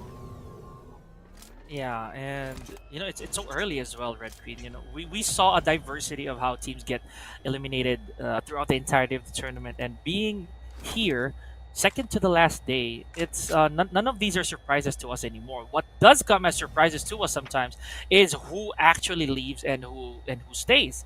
So at this point, we were already given a spoiler, or maybe a teaser rather, from Seventh Element, because we saw how T24 was able to I get to survive. That entire that predicament that he had during that last circle. So this is it's a very questionable situation for some of these teams, and for one, I'm still keeping my faith, or trying to, for Raging Bulls. They always give us such great moments, but when it all boils down to the nitty gritty, I don't think they've pulled through the way we wanted them to. So here we go.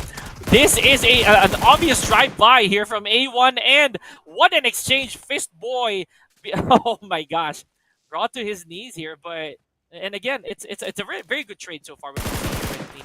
I believe that A1 definitely will close the door for Fist Boy, and that is all she wrote. He's definitely gonna be talking to his teammates about that. Yeah, I mean, we also have the guys of Asian actually that's just lurking around the area, and we already have another player coming from the side of NB that has been knocked down as of this moment, and that was Esmondo. But it looks like a teammate will be coming for a rescue. Now we all know A1 Esports. This is one of the teams that needs to actually pick up the pace, and right now Hitman and K9 going for that Hey! kill, and wow, getting it as well. So far, A1 has been stepping up, and we're just talking about a few minutes into the game so far, and they already managed to put up like 4 elimination points so far. But Sinister is in big trouble because the guys of Asian has Hey. spotted him, and I don't think they have enough time to go for Sinister. And now another one bites the dust. K9 OP has been shut down as well. So it's just up to Sketch and Hitman, this duo. Okay, K9 has just been picked up, ladies Wow, and he gents. Okay. survived. Right now, so 3 players remaining coming from A1 Esports. Now, will they be engaging against the guys of Asian? I think so, but do they have enough ammo power? Do they have enough equipment to go up against the TGOA at this moment? But you know what? It doesn't matter, Pika, because the guys of Asians are here to challenge up the guys from A1 Esports. Okay. Here we go. Now Sketch with a massive trace over here. Let's see. Oh, there it is. Man. Amura Chili takes out K9 OP, and that's May W. Unfortunately, got himself damaged, and giving Hitman, sadly, an elimination point along the way. Now here we go. Sketch taken out by Amura Chili. Good UMP 45 frag over here, ladies and gents. Now Sinister, sadly, a crowd favorite, but he has to witness this all together, Red Queen. Now Hitman, my boy, has to patch himself up a little bit. Just pick up the the remaining teammates if he can. But at this point, it's almost impossible. Definitely surrounded by the guys of Asian. Uh-oh. Interrogation mode, maybe. Where is he hiding? So, oh, there it is. They had to bait him out of there, and Sketch unfortunately falls victim as well to the guys of Asians. Good try there for for A1 Esports, Red Queen, and TGOA still looking pretty dominant so far. He missed the opportunity to actually go for the kill. I mean, he let the guys of Asian do a reset and go for that quick pickup right there. I mean, Amura Chile obviously was down. Both teams were left with just one player, but unfortunately, you know what? He didn't go for that. He didn't go for that kill. As soon as possible, and he allowed the guys of Asian to do a like a quick revive, and so that cost them. It wasn't a very good play so far coming from A1 Esports. I mean, that is not something that we expect from them. But anyway, we got another challenger, onto the side of TGOA, and this is not looking too good because those are the players coming from Ruthless Aggressive Warriors right now. Raw is gauging if it is already safe to actually crash this compound. They are a little bit scattered, from this point. There is one that actually made a flank so far. They are on both sides, checking out if if they already have the confidence to actually go for this kill. But they need to consider the fact that we only have like one player left in here, and the guys of Asian, they also know that they came in from another fight as well, so they don't really have that opportunity to lick their wounds. I mean, it's gonna be tough, for the guys of Asian. And there you go, Malik from Ruthless Aggressive Warriors shuts down the guys of Asian, and we already have like 5 teams that has been sent back to the lobby, entering the stage 2 of Erangel. Let's look at Train to Kill here, Red Queen. So if we're gonna assess the situation, Train to Kill right now holds a pretty solid spot in terms of survival, but granted that they have so much experience when it comes to the final stages of this, I'm putting faith in them. Should they again be able to hold out for a little bit, because Raw right now, Ruthless Aggressive Warriors, they are at 6 eliminations, Red Queen. So this might mean that if they keep this up, it'll be their second winner chicken dinner, I suppose, for the day already. And that also goes for MABATEX. MABATEX has been quite consistent as well in terms of placement. So with still a complete roster, 4 elimination points, and with proper positioning, I'd say they will. They can definitely gun for the higher points here. But Stalwart Esports, a bit of pressure on their side here, Red. So we see Action literally strolling around the bridge and trying to chase down the blue zone. He definitely has to regroup with the rest, and or at least they all have to, because this is a really long haul that they gotta go for if they want to survive. It's a stage 2, yes, it's less painful, but I don't think they have positioning advantage. Now, if we're gonna look at high voltage, this is what we're talking about, Red Queen. Traditional Pubg strats. Let's see if they're gonna be able to perhaps weather the storm that's about to befall them. Well, as we all know, Stalwart Esports came fresh from Novo Repno, and just a little trivia for everyone: Novo Repno is actually one of the 5 PUBG locations that actually exist in real life. It is located in Saratov, Russia. So you heard that from Red Queen. And also, you know what? We don't exactly. If you don't know yet, Esports is still staying from that bridge, because it is already being occupied by the blue zone. It is already now time to get a move on. But anyway, high voltage here up against IHC. Jol currently knocked down. DBS fight goes for MV Sadness over here. Okay, we don't know what's gonna happen just yet, but Alex has another thing in mind. He wants to flush this player out of this compound or out of this building to challenge them right behind this small shack over here. But you know what? Sadness is not letting go of that DBS. Godless again cooking up that nade. Sadness just staying in this circus. I don't know why IHC is not pushing right now, because I mean just look at the number advantage. I mean, we're just talking about one player right here, and now Godless. Oh my goodness! What a turn! What a turn of events! What a turn of events! Oh my lord. Okay, you know what? I also found that quite intriguing because they had to wait.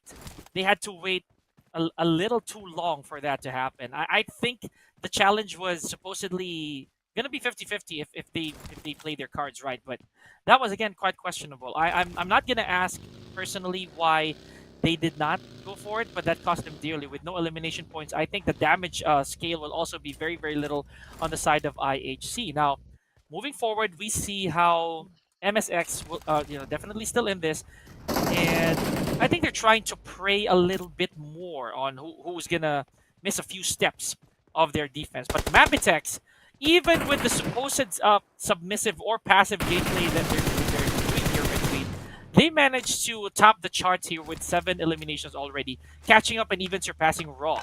So and with a complete roster as well. So this is something that will prove very dangerous in the next few zones. So train to kill, like I said, Red Queen, survival instincts definitely kicking in for these boys. So if they manage to maybe roll with these big boys who are still healthy, still complete, I have a huge hunch that they can walk away with that winner chicken dinner. Yes, and MABATEX having really a good set of games so far. I mean, we are already at the 4th phase of the circle. They already have like 7 eliminations under their name, and I think they can still, go up for more. Anyway, STALWART Esports, man, I mean, this is not looking too good so far. Action is the only player remaining for this team. It's really gonna be a big challenge, for STALWART Esports, but not at all impossible. Man. I mean, we've seen this kind of scenarios we're in. We have our lone wolf winning the winner chicken dinner, so it's not at all too late for this team. Now, what Action needs to do is find himself a good spot so far to maybe like just chill for a while and wait for the next zone shift, and maybe wait for the other teams to eliminate each other until it's safe. But no, I don't think that's gonna happen though, because he just crossed paths with the T2K Esports, another team that needs to pick up the pace, if you ask me, Pika, because well, they've already set like a standard, for this competition. Now they are making up for everything that they for every opportunity that they lost, for this tournament, and now they are coming back for more eliminations. They're coming back for more placements to top the charts. Now again, MABATEX with 7 elimination points, and they are pretty much getting surrounded by a lot of squads now, Pika. That's true. It's also quite interesting right here, Red Queen, that we've been seeing a lot of scars. You know, it's quite odd, because in a good way at least, because this also strays away from the meta with the usual M416s, some DMRs, so on and so forth. It's one of those. It's one of those very intriguing choices for me. Just like this. You know how Power TZ has himself the usual suspects. We have the UMP45 as well as the M416, but an M16A4 on the side of Falcon. This is again away from the usual or the conventional formula that we have. But speaking of eliminations, we now have Rolex out of there as well.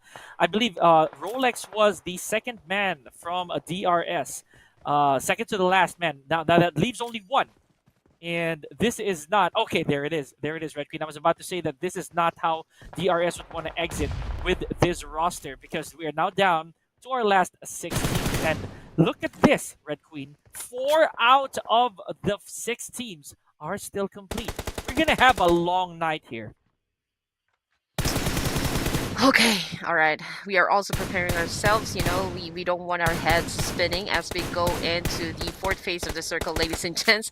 And T2K setting up a total of 5 elimination points so far, and we got 6 teams remaining and 21 players alive. We still got 40 seconds though before the next zone shift, so there is still time. You know what? For T2K to take advantage of the fact that they are inside a building. Okay, providing them a refuge and of course cover from all of the bullets being sent their way. And they actually have spotted quite a number of players inside the battlefield so far, and they're probably just waiting for the opening knock that they need to go for that momentum that we were talking about just a while ago. Now for the side of MSF2D, we only have like 2 players left. Okay, number advantage still goes to CMF as well as HVDC and Raw.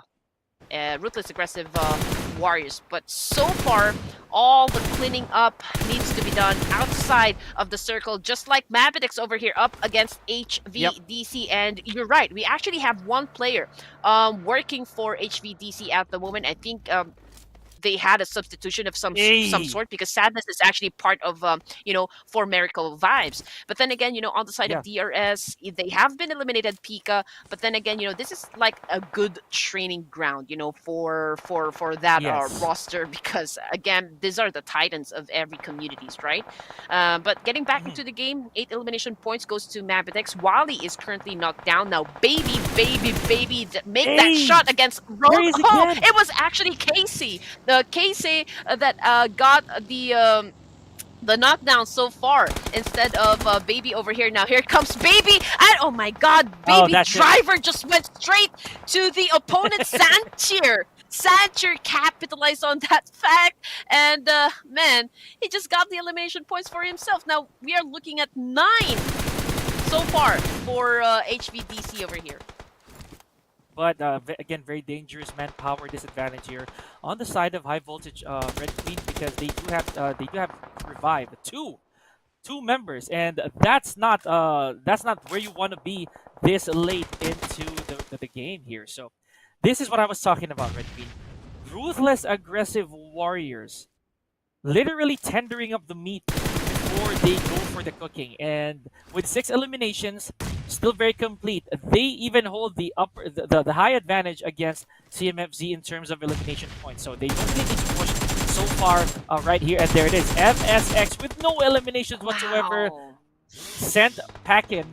Now Raw, ruthless aggressive. I think this is it. That's their cue, Red Queen. They just might go in for the kill. Prabin already setting his sights on where high voltage is. I know information has been relayed. This is going to be so close to call, because I believe that CMFZ is still complete as well. They do have even chances so far here. Train to Kill needs to completely take, or any of these teams has to take out high voltage out of the equation before it's too late. Now here we go. Sadness, I believe he again self-inflicted damage right there. This is it's not looking good for high voltage. It was still like a good push, coming from the side of MABATEX. I mean, the way that he threw that nade and actually went for a push at the same time. The pre-fire was just magnificent, but unfortunately he gets tagged from behind, and that's courtesy of Ruthless Aggressive Warriors. And now, ladies and gents, we are down to just 3 teams remaining and 11 players alive. This is already the 5th phase of the circle, and it looks like T2K trying to get a move on. Of course, they want to have like a good spot so far to take advantage of the safe zone over here. Well, we got CMFTZ. I don't know what's the plan here, Pika. It's very hard to move from that point, considering that it is a bit rocky. We don't always have like a chance to get back up from that position. So I mean, it's gonna be easy for T2K to eliminate them out of this situation. So let's see what XMPL is gonna do at this point, because well, they are a bit scattered. Okay, we still got their teammates outside of the safe zone, but Ruthless Aggressive Warriors pretty much, I think they have the biggest chance so far to win or to catch the chicken dinner from this match. And remember, Red Queen, that will be Ruthless Aggressive Warriors' second winner chicken dinner just for today. That's gonna be huge. Granted, how late we are into this grand finals. Now, again, Prabin here. Prabin, we're looking to regroup with everybody. This is where Raw is going to be very, very dangerous. But it looks like they're going to go for the challenge here against CMFZ. They have to inflict blood. Otherwise, there will be no eliminations on their side. And a Train to Kill, I think, calling this action very, very slowly from their vantage point. There we go. Sky with a grenade out there for auto aim. Now, it is going to be raining bombs left and right here, Red Queen. I can already tell. They're not going to go for gunfights. They're going to go for bigger damage, faster kills. Here we go. That's it for Prabin from Raw, taking out both II and Power. That's it. Oh my goodness, Red Queen. I will just remind you and everybody who's watching. Yesterday, Train to Kill won this particular game as well, game number 3. So is this going to be one of those moments that can be redemption for Train to Kill? Now, here we go. Turulov, I believe, brought to his knees, and that leaves them 2v4. Warriors so far. Is there going to be a revive happening here, Red Queen? Let's see. Oh, my goodness! There it was! Oh! Red Queen, we just turned our attention away for a few seconds, and Ruthless Aggressive Warrior closes out game number 3. Whoa! Yeah, I mean, coming from that position, that was a great win coming from Raw indeed. And just like what I said earlier, it wasn't a very good position for CMF. I mean, they were sitting ducks. Obviously, it was very easy for the ruthless aggressive warriors to actually eliminate them because they were just down there below. And again, you don't want to stay in just one position Oh so far man. because that would be, like a vulnerable situation since it can only take one Molotov or like one nade to wipe the entire squad completely. And that's exactly what happened. And so far, coming from that position, since Ruthless Aggressive Warriors actually moved in for the kill, uh, there was like a switch of position compared to a T2K. Now T2K was already, they have the higher ground position compared to Ruthless Aggressive Warriors, but the way Ruthless played that one out, it was impressive, and they did really deserve this chicken dinner. What a convincing win on the side of Raw. Mhm. And I'll say this right now, Red Queen. The way that Ruthless Aggressive Warriors engage in their gunfights, or grenade fights for that matter, I think that really proves to be the advantage here. It's the game sense that they have moving forward, and regardless of where they are, I think that the map positioning or their sense of direction, their overall ideas and planning, it really comes into play. You can already tell that these boys, they have everything sorted out from the get go. Now here we go. Sky with 6 eliminations, as well as Prabin. We've been seeing a lot of Prabin this game. Malik and Jiggle tied with 3 eliminations both, and Red. we have another non-taker here. We have another safely sheltered player in the form of Malik with just 20 damage taken. My goodness. Yes, and obviously Sky has carried the team so far. For this specific match alone, with the number of elimination points so far, 6 to be exact. But of course, we cannot deny the fracking power coming from Prabeen, Malik, and Jiggle as well. Because after all, this is like a team effort right now for this game. But hey, most valuable player goes to Sky, obviously, again with the Mm-hmm. 37.50% contribution inside the game with 844 damage and 6 elimination points so far. Now, Pika, you know what? This is the kind of energy I want from Ruthless Aggressive Warriors. I mean, I put so much faith in them from the get go. This is actually one of my favorite picks. This team actually was or is my wild card from this whole tournament, and I love the fact that they are really living up to the name. They are really stepping up, showing up, when it comes to their gameplay and strategy, and now they are really moving up the ranks. Yeah, I cannot really pinpoint right now who will emerge on top once again, Red Queen. I think there's a bit of gatekeeping happening here for the teams that face ruthless aggressive warriors. They are really putting up a huge barrier between them and everybody else. Just look at how they fared already. Now, this goes without saying, Red Queen, that even Agon, who had the highest points in a day singularly, they're in trouble. Care of ruthless aggressive warriors. So, and MABATEX as well. I'm definitely gonna give them a lot of credit, Red Queen, despite the fact that this was not really in their favor so far.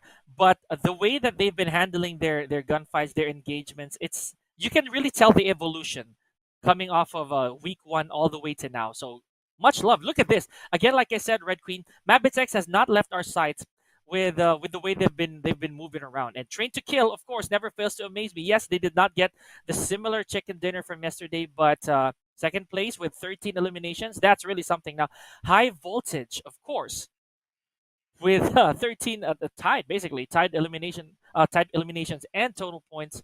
This uh, this is one really close finals here, or rather, last few zones for match number 15, or aka game number 3. And also, we need to recognize the fact that HVDC, they have a high number of damage points so far. It's just that, they really have a problem, closing in or like closing the fight so far. I mean, knocking down opponents, That's true, though. it's Yeah, pretty. It's pretty easy for HVDC, but then again, what needs to be done is actually to get a those or like closeout. Yeah. convert those damage right to I mean, to get those elimination points. But anyway, again, quite a number of quite low number of throwables used inside the game. 117. I mean, it's like I'm casting a different tournament so far, peak. I mean, everyone is just like heavy on the gunfights, on the firepower, which is, of course, this is what we are really expecting from the team. And the aggression hasn't changed at all. Of course, during the first two zones, we can already see quite a number drop in terms of the teams that's been playing See, inside the there game. it And is.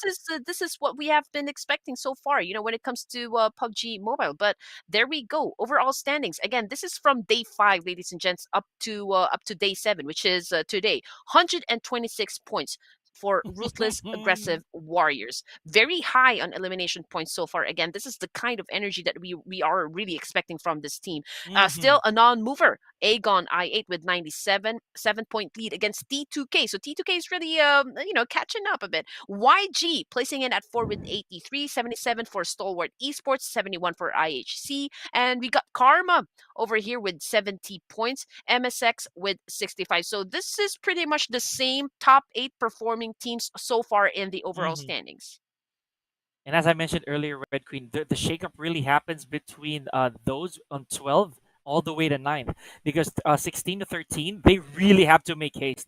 DRS barely making out of number 12 so far right here, Red Queen. But let's see if I'm not going to call them subs, but I would definitely credit them as DRS2, if I may, or the how should I say this? The other team of DRS. They do have a lot of catching up to do, but should they be able to at least get one more elimination where CMFZ is right now, then they can tie things up. Maybe, just maybe, even surpassing them if they get a good amount of eliminations. Now, with MABATEX, yes, they've been giving us a lot of work. They've been showing up a lot, but it's still quite a bit of a grind before they can get into top 8, if I'll be very honest. Now, ladies and gentlemen, of course, for your favorite teams and players, do not hesitate to click on the description in the comment section as well. To take you to A1 Gaming Community's Facebook page to cast your votes for your favorites. And you have up until June 24th, 12 a.m. IST, to nominate the players and the teams that you would want to take home the bacon. Well, we did say a while ago that we wanted, some sort of surprises to happen in the game, and I'm talking about not just the teams that would, get to the top ranks, but those teams that we consider top contenders for this tournament would then, go from top to the bottom. So those are the kind of things, right, that we looking forward to see in every competition. And you're right, on the side of DRS, we don't want to disregard the hard effort, of course. um Mm-hmm.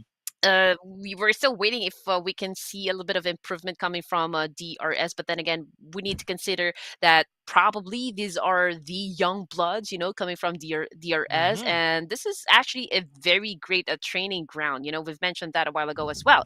And you know what I can say, because this is not the same roster, probably this team will now have to just play for experience, because after all, nobody's going home empty-handed. Of course, you need to take down notes. You need to be able to identify what went wrong, in every match. I mean, that's doing your homework, and you need to do your homework every day. You need to go deep research on all of the teams that are, like playing in the battlefield. But so far, you know what? We're going to take a short break, ladies and gents. Please don't go away. Red Queen and Pika will be right back.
We are not wasting any time, ladies and gentlemen. We are headed right back to the action for game number 4 here at the PMCS Grand Finals, day number 7 and day number 3 of week number 2. So, ladies and gents, you have just witnessed a repeat on the side of Ruthless Aggressive Warrior. So my name is Pika. I am joined by my partner Red Queen Gaming, really gasping for air and our breaths because these moments, these action-packed bits of memories that we have in front of us is just a little too much to handle. But ladies and gentlemen, these players they have most likely regrouped, repacked, and are ready to go back to Miramar.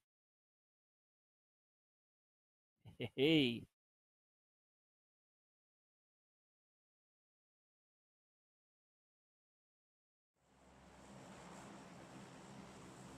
Okay.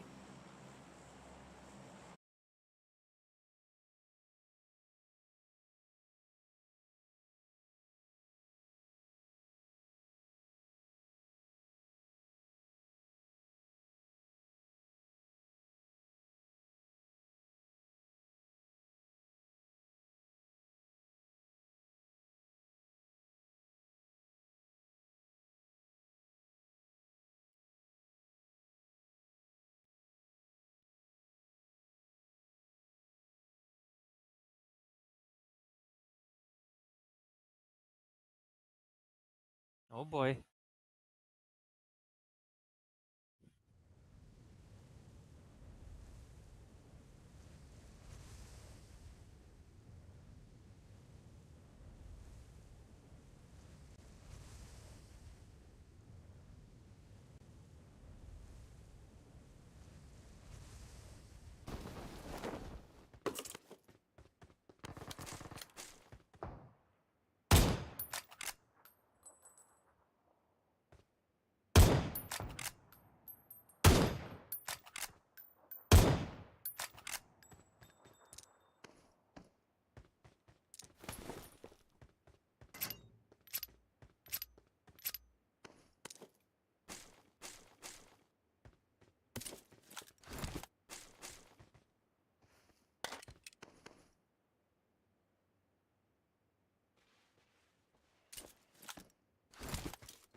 Oh, okay. So, all right, we had our mic muted so far. I'm very sorry about that one. So you I missed miss you. everything I said. Oh my Of goodness. course. Oh my goodness. You guys missed everything I said. I thought I was saying a lot of things already. I mean, so much has happened already, and we're talking about just the landing few minutes into the game, Pika. Oh man. Okay. Well, again, I tried. I tried, Red Queen. I really did. Oh. But here we go. At least there were no No. eliminations yet whatsoever. Okay. So hopefully, again, I didn't miss much. I kept my eyes on the ball the whole time. Now, ladies and gentlemen, yes, still resuming here. This is game number 4 already. So as much as I know that Red Queen is probably at this very moment face palming so hard, I would definitely say that it is Yeah. okay, partner. We're gonna make up a lot of time for that now. Okay, here we go. So, judging by how the plays of Karma has been going, honestly, they've been keeping us entertained. Red Queen, if I'll be very honest, because they're really consistent. Now, Encounters wise, oh my gosh, Mernat boy, a tombstone as soon as I laid my eyes on him. Is in a very tough spot against a limit over. Now, Super Andrew, of course, from Yangon Galacticus, one of our top performing players from this team as well. There we go. Takes out Umayyr, but traded out by Kokimumu here, Red Queen.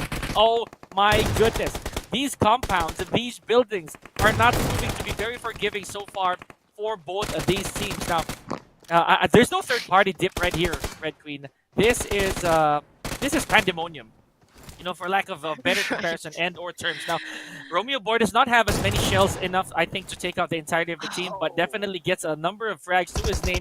Limit over, just like that, out of there with only one elimination. Now, the real soldiers, this new roster, as we mentioned, Red Queen, or rather the proxy for the original roster of DRS, has already lost a Close God and Rex. So that's a bit of a pickle that they have to deal with.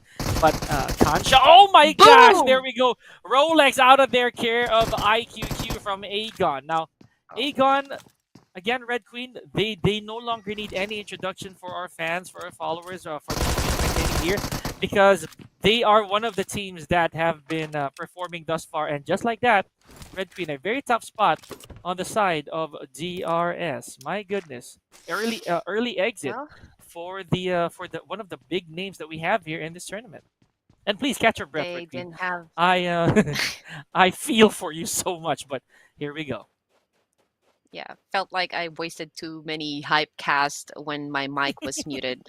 Oh man. But anyway, yeah, I'm gonna make up for it, ladies and gents. Don't you worry. But anyway, yeah, on the side of Limit Over, it felt like, you know what, they opened Pandora's box, right? And Yangon Galacticus actually surprised them, like, you're not getting further now in Miramar because we want to send you back to the lobby. And back to the lobby they go. Anyway, 4 elimination points goes to Yangon Galacticus. And on the side of DRS, I mean, they didn't really have that much option. They didn't really have that much space as well to move so far because they don't have that much loot. I mean, we just dropped, right? I mean, we were just a few minutes into the game, and we got right into battle immediately, and they're not ready yet, just yet, and they got pinned down by Agon I8, and Agon I8, as we know, has been aggressive so far in getting those elimination points. They have not been forgiving so far, even if, you know, DRS is playing with a proxy team. That is, that is not going to stop them from, getting those elimination points. And right now, first phase of the circle, we only have 14 teams left and 53 players remaining, and we got West Point Mamba Esports over here, and again Michi is missing. Probably maybe they have a problem with the signal connection, or like Michi is really not just available to play for tonight's game. But anyway, Red Esports Passenger X with a very good timing takes down Migs from WPM, and amazingly so, he was able to do that with a red dot beacon. How accurate was that? And of course, let's give a little bit of credit to why that is. The this M416 that he had was that really puts the hurt on anybody caught by it. Now, and it only took one glimpse of motion from that window. So good stuff right there from Passenger. I definitely agree with you, Red Queen. That was a really tight shot for him to pull off. Now, this is one remark that I always give when it comes to Red Esports. They're always so far from each other, or at least they're significantly distant. Now, maybe, just maybe, they've really practiced this post-up strategy all this time, and it could have worked for them in the past, but this also kind of bothers me, Red Queen, when it comes to crunch time, or when there's a bit of a immediate response needed from their members. So Octopus is always one of those, as well as Passenger, who really goes the distance, who really guns for those high altitude encounters. But it could be questionable whenever there's someone who needs backup. Now, in this case, this is a 2-1-1 split on the side of Red Esports. We have the two guys in the vehicle, two posting up at a distance. So let's see how this is going to work out for them. They are, however, still in a bit of... This is what I was talking about. That's what I was talking about. Octopus now is forced to actually vacate that spot after being spotted potentially by CMFG. You know what? I think being scattered, in the map helps when you're working for multiple angles. I mean, it is best to actually, pin your if you're going for a pinch, basically. And what happened a while ago between Red Esports and WP, CMF actually joined into the fight. They actually did a third party right there. And B Esports, S Mondo.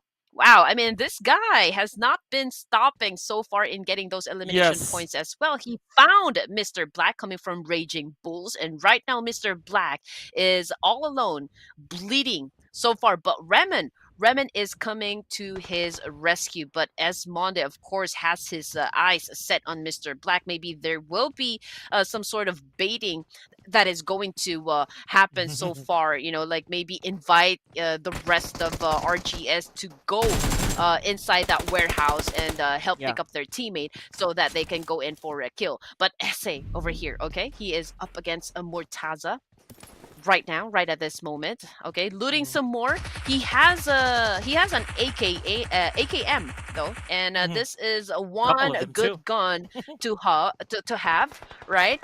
And but it is hard to control though because of the recoil. But I don't think SA has any problem with controlling any gun. But so far we have not seen a push coming from Oh no. Mortaza over here. So Esmondo might be thinking twice. Okay, he is holding out his position, and there you go. What a surprise! Peekaboo! And we already have one person down coming Nice. from the side of RGS. But that was a good follow-up, though, from someone that's inside of this building. I mean, he has a very good, vantage point. And we got Esmondo right there coming into his line of sight, and he just took that opportunity to take him down. But there it is. Oh my gosh. Aka's KO. I hope I'm reading that right. Taking out Iron, who was basically on the top floor or really high up for that, again, for that trade that we saw earlier. Now, this is not a good look still on the side of NB Sports. One man left.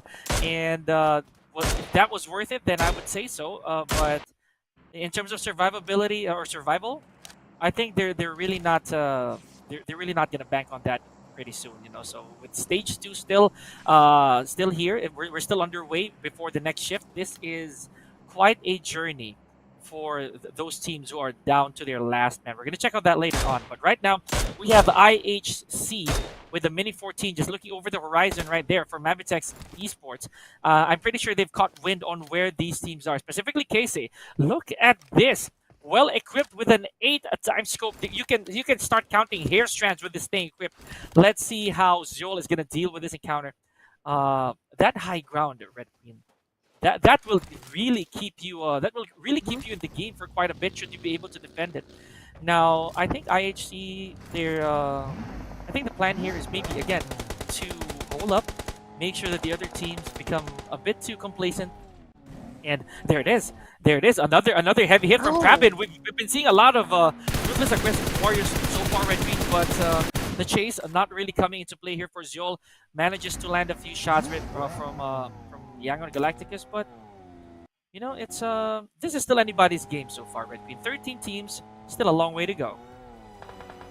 Man, the amount of teams that we have onto the southeast, right?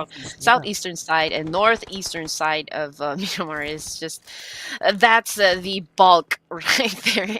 And we're not gonna wait for too long to see some engagements that happen. Probably they're gonna be a lot of fights, especially with the rotations that's been happening so far from the teams. I mean, this is already third phase of the circle, and the zone is already shrinking, so we don't have that much space anymore. They will probably see each other soon, but oh man, West Point Mamba Jarrell taking in some kills for himself, and as well as MABATEX and Agon Galacticus, but Cute Loki was the one receiving all of the damage, and so far the takedown itself. So man, Cute Loki is not really having a good time so far. Okay. And Jarrell again with another kill, and this time coming from CMFG Stalwarts and Ruthless Aggressive Wars. Wow, there's a lot of fights happening. Just like what I said, everyone is onto the southeastern side and northeastern side of the map. So yeah, they're gonna find each other soon enough. And we've never had a plan finish, like a treatment plant finish here, Red Queen. So I'm really excited to see how this circle is gonna pan out. But I highly doubt that we're gonna go main on the plant. Let's see, at least for the final circle. But you know, again, it's still pretty it's still pretty far for us to make finalities on that one. Now here we go. Let's see if IHC Esports will go for the withdraw right here. They do have a healthy amount of players still, but still no eliminations on their name. That really goes to Karma Esports so far. Now, Yangon Galacticos with a bit of a very early push, I'd say, manages to bag 4 eliminations so far with get 50% of their players still intact. NB Esports, however, again as I mentioned, they're gonna be bidding good luck to their last remaining member because this is still a climb. If we've seen one, oh my gosh, right to the side. Did not actually scout that area well enough here, Red Queen. So IHC still on the hunt for the I believe this is drama. Is this drama? Domain, sorry, I read that wrong. Domain rather from Red Esports. I thought we had a new member there. So let's see if again the response time or the response plans here for Red Esports will be effective because they are definitely surrounded. Well, that was a big mishap coming from the side of Red Esports. It was just so fortunate because Passenger X had the opportunity to get revived. Okay, so he has another chance to actually go for elimination points so far. But he needs to be careful though, and I think that was like a big lesson learned so far. I mean, you have to check your surroundings, right? Map awareness is still key to to winning every engagement. And right now, Octopus as well has found themselves on the ground, and there you go. WPM has exited the lobby as well. We got one casualty on the side of was that SG? Oh my sorry, gosh. I didn't quite read that one, but GSM as well as NB Esports. I mean, everything's happening so fast right at this moment, and a lot of fights indeed has been happening so far simultaneously. I think they're also trying to make it so that they eliminate as much teams as possible here. Right. Speaking of, here we go. Red Esports out of there with only a couple eliminations, and that's not really the part of the record that you want to be in. You know, it's you're technically at the bottom in that sense. So, right? Oh my gosh, Demo very unfortunately taken out by the play zone here. So IHC, as cautious as they were, Red Queen, still fell short of that attempt. Now, not even halfway through, and or rather halfway through, and IHC was already booted out of our game here. Remaining only, with 8 teams. We only have those left. We have YG being on that dangerous side of the board with only two players remaining, but with a good amount of elimination so far with 4. I was about to say that no matter how cautious IHC was, Red Queen, they're still surrounded by healthy teams with probably better positioning, better equipment. I could only sympathize on how that's gonna work for them. So right now, Agon I8 still looking to be top dog. Let's see how they're gonna fare at stage number 4.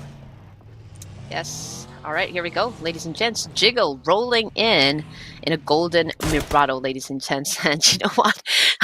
There's no hate so far, on the side of Ruthless Aggressive Warriors. I mean, I can see from the comment section, there's a lot of them cheering for the squad so far. And I think that's where they've been getting the energy.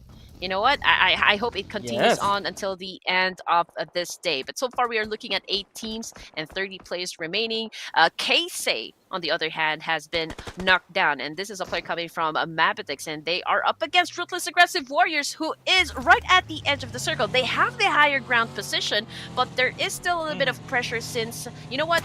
They are about to be devoured by the blue zone. And here comes Jiggle with his golden Mirado. Unfortunately, he gets tagged because there was a lot of bullets sent his way. Let's see if Prabin make a difference for his teams and maybe for his team, but maybe he can actually take down a couple of players from the opposition. But Action right now as well finds himself on the ground. So it's just Nirtsit, Tops, and Icy doing all the work so far. to save him from this altercation, from this engagement. Tops just went for a massive spray down, was able to inflict damage, but not enough to take anyone down coming from the side of Agon. And so far, he's been looking, to see or looking to check if he can make, like an angle work for him. But so far, Agon is very much aware where he is positioned right at this moment, and Agon makes it hard for him to go for that takedown. No, Agon, Falak was taken down. That also results in that team being eliminated here, Red Queen. That is insane. 4 eliminations for Agon I8. Now, good stuff right there. And I would say that Baby also gave us quite a good Nate treat right there for one of his eliminations. Now, here we go. Ruthless, aggressive warriors, Red Queen. Probably in the most dangerous position they've had since the start of the day, with 2 members already out of there. Now, I'm pretty sure they're going to have to listen to them by their earpieces with, again, a strat here. Granted that they may or may not know the rest of where the rest of the players are. MABATEX at the very edge, as you mentioned, of the circle of this playable blue zone, or the blue zone rather. Oh, there it is. That's what I was talking about. I was about to say that stage 5 is no longer as easily handled by the body, Red Queen. So they got to make haste. They got to get on out of there. But sadly, they became the next casualty, the next team that was sent packing. And now, let's stare at how MSX is going to be able to handle this altercation, this really dangerous situation against Skylightz Gaming. Now, Red, 6 eliminations off of Skylightz Gaming puts them at the, or rather STALWART Esports, rather. STALWART Esports is now actually top dog. But complete teams, we still have about 3 of them, and we're already at stage 5.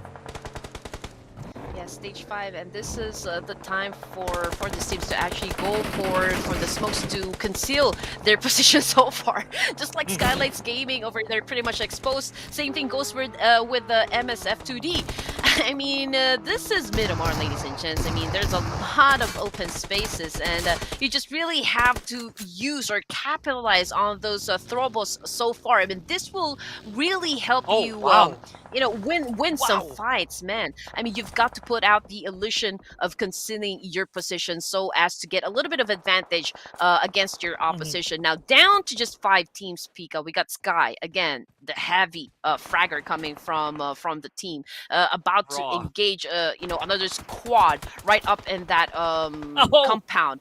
But Sky gets tagged as well because, well, as you can see, this position is pretty much surrounded by like mountain ranges over here. So there's a lot on top of them. So they are pretty much open to a lot of corners. Skylightz Gaming, Nima over here spotted 3 of the players coming from Karma officials, and right now providing them with a very good spray down, inflicting damage, but not so much so as taking anyone down from the team. And so Nima, surprisingly, also the last player coming from SG.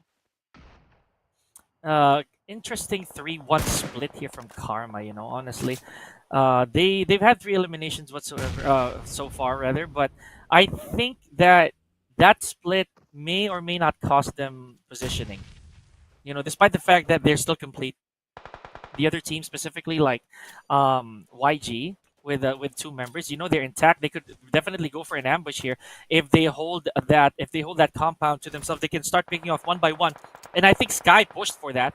Let's see if he's going to be able to relay some information to Malik, if he's going to be able to again provide a reasonable backup should he choose to push forward. Oh wow! There we go, Skylightz Gaming. Oh, Red Queen. I think this is potentially another uprise for Karma Esports. They're still complete. Only 3 eliminations so far, but definitely up on manpower. Let's see if they can keep this momentum rolling, because YG Young Galactic is now down to their last standing player.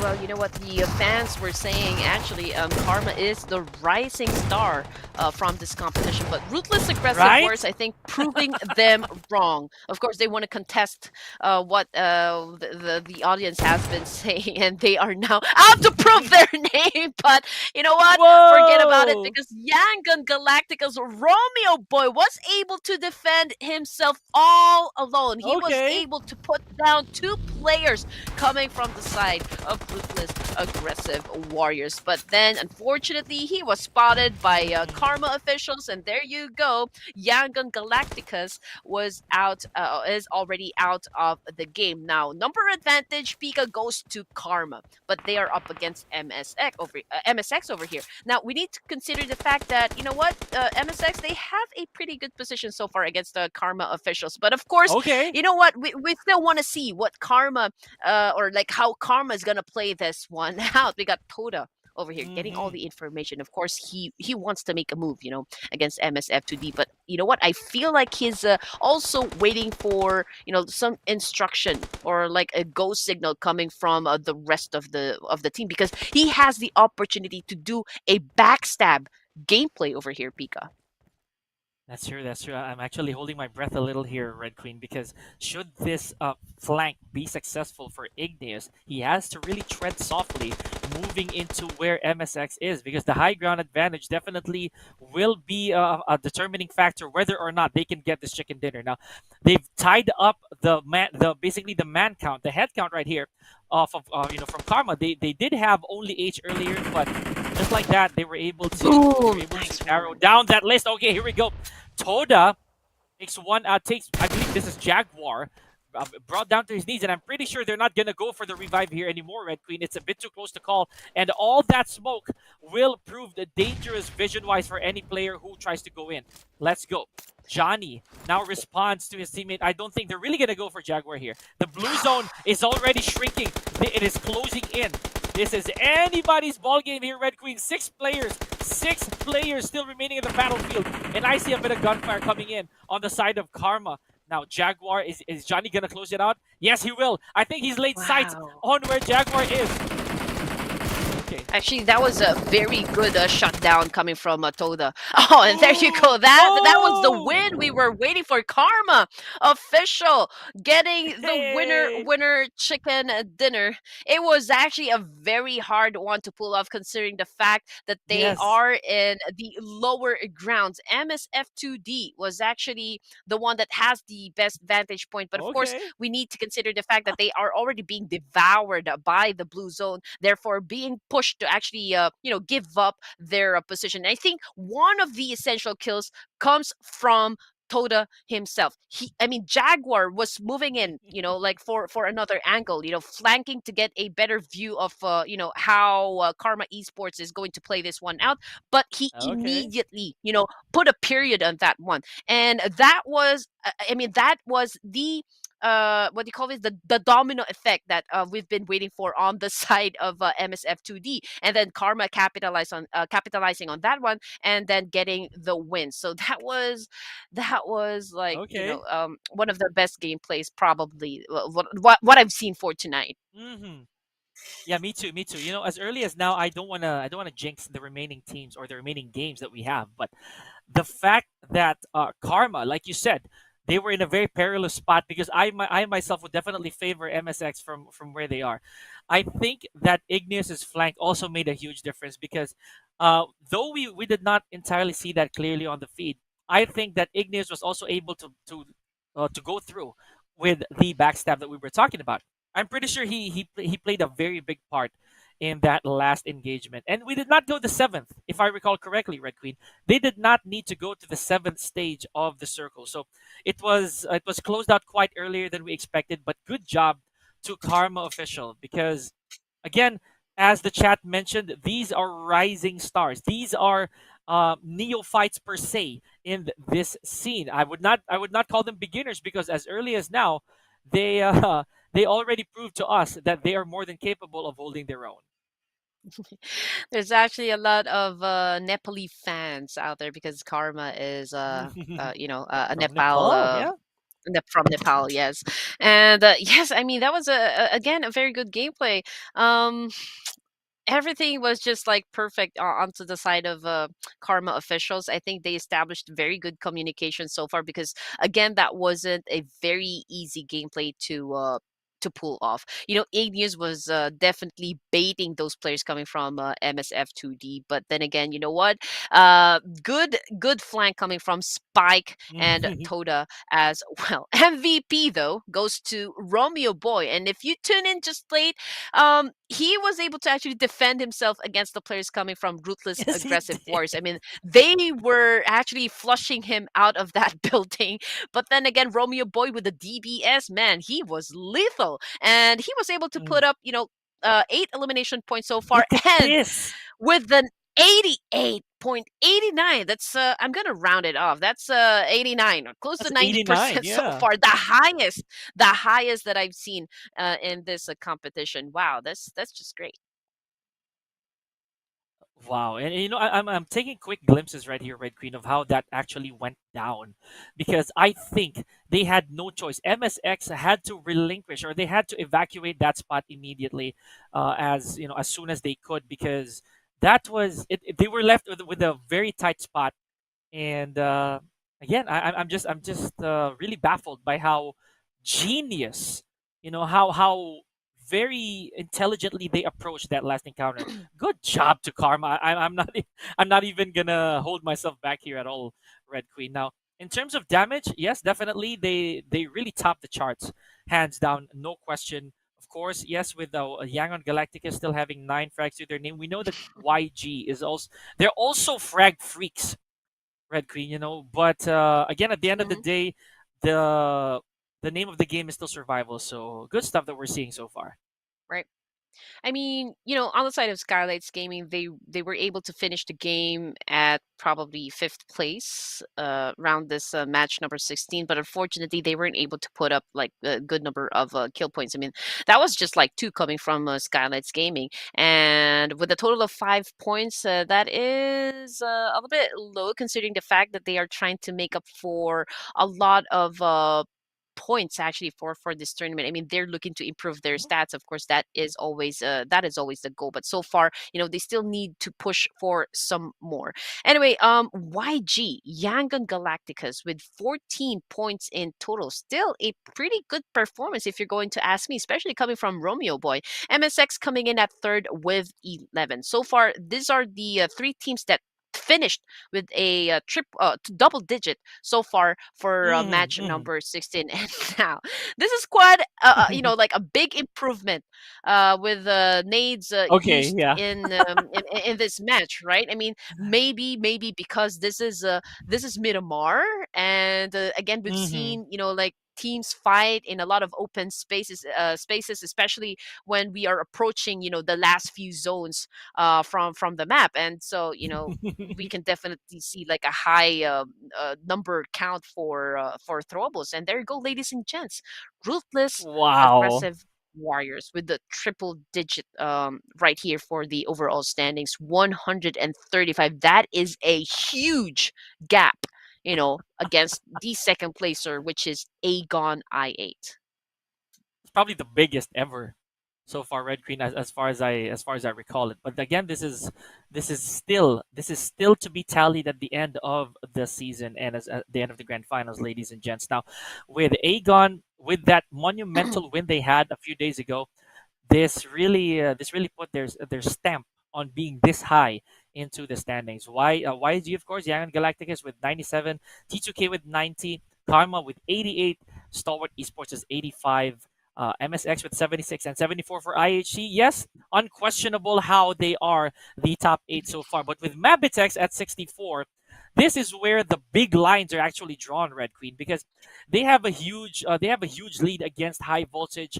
The same with everybody moving downwards here. CMFZ, DRS, and again barely making it out of top 12 years. DRS only 1 point ahead of Limits Over with 48, tied with Raging Bulls. Now GSM and this Skylightz Gaming, Red Queen. All of these teams, all of these teams, 13 to 16, they're all in ties. If you recall that. Now, before we forget, of course, I'm pretty sure we've been talking a lot about teams, so please do vote for them. Especially up until you have up until June 24th, 12 a.m. IST. All you gotta do is visit A1 Gaming Community's Facebook page and cast those votes, ladies and gentlemen. Show them some love, especially the players who are putting their entire backs into this competition. You know what, Oh Pika? I man. mean, these guys are really putting up a very good show for everyone. I mean, we can Whew. definitely see, right off the bat, engagements really happening right, right at the moment where teams land their feet onto the ground. I mean, they were really aiming to get to Mm, the guns first and immediately go for the battle, which everybody likes because I mean, the fact that we love PUBG Mobile, we are all like going for those adrenaline pumping events, like a boost. That's the boost that we're always looking for in our daily lives. And here we are serving you guys what you need so far, coming from the PUBG Mobile community stars. So I mean, we're halfway through for this evening, guys. I know everyone is excited. Everyone has been, cheering for their favorite teams and favorite players. But of course, you have the chance to put your favorite team up on a pedestal, and that is if you cast your votes. Okay, so don't forget to actually follow Esports County as well as A1 Esports Gaming onto their social media, and you can stay updated with everything that is happening for the PMCS. But we're going to take a short break, ladies and gents, so please don't go away.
And just like that, we are down to our last couple games for the evening, ladies and gentlemen. Now, yours truly, I personally am breathing so hard after that intense encounter between, I believe that was CMFZ, or I believe, or I think that was, yeah, MSX, yeah, something like that, Red Queen. But here we go, ladies and gentlemen. We are narrowing down these points, folks, as we go to crunch time here at the PMCS Grand Finals. Pika Lozano still here and Red Queen Gaming. Let's hit it. Red Queen, I think we're going back to Erangel at this point. Please tell me we're going back to Erangel.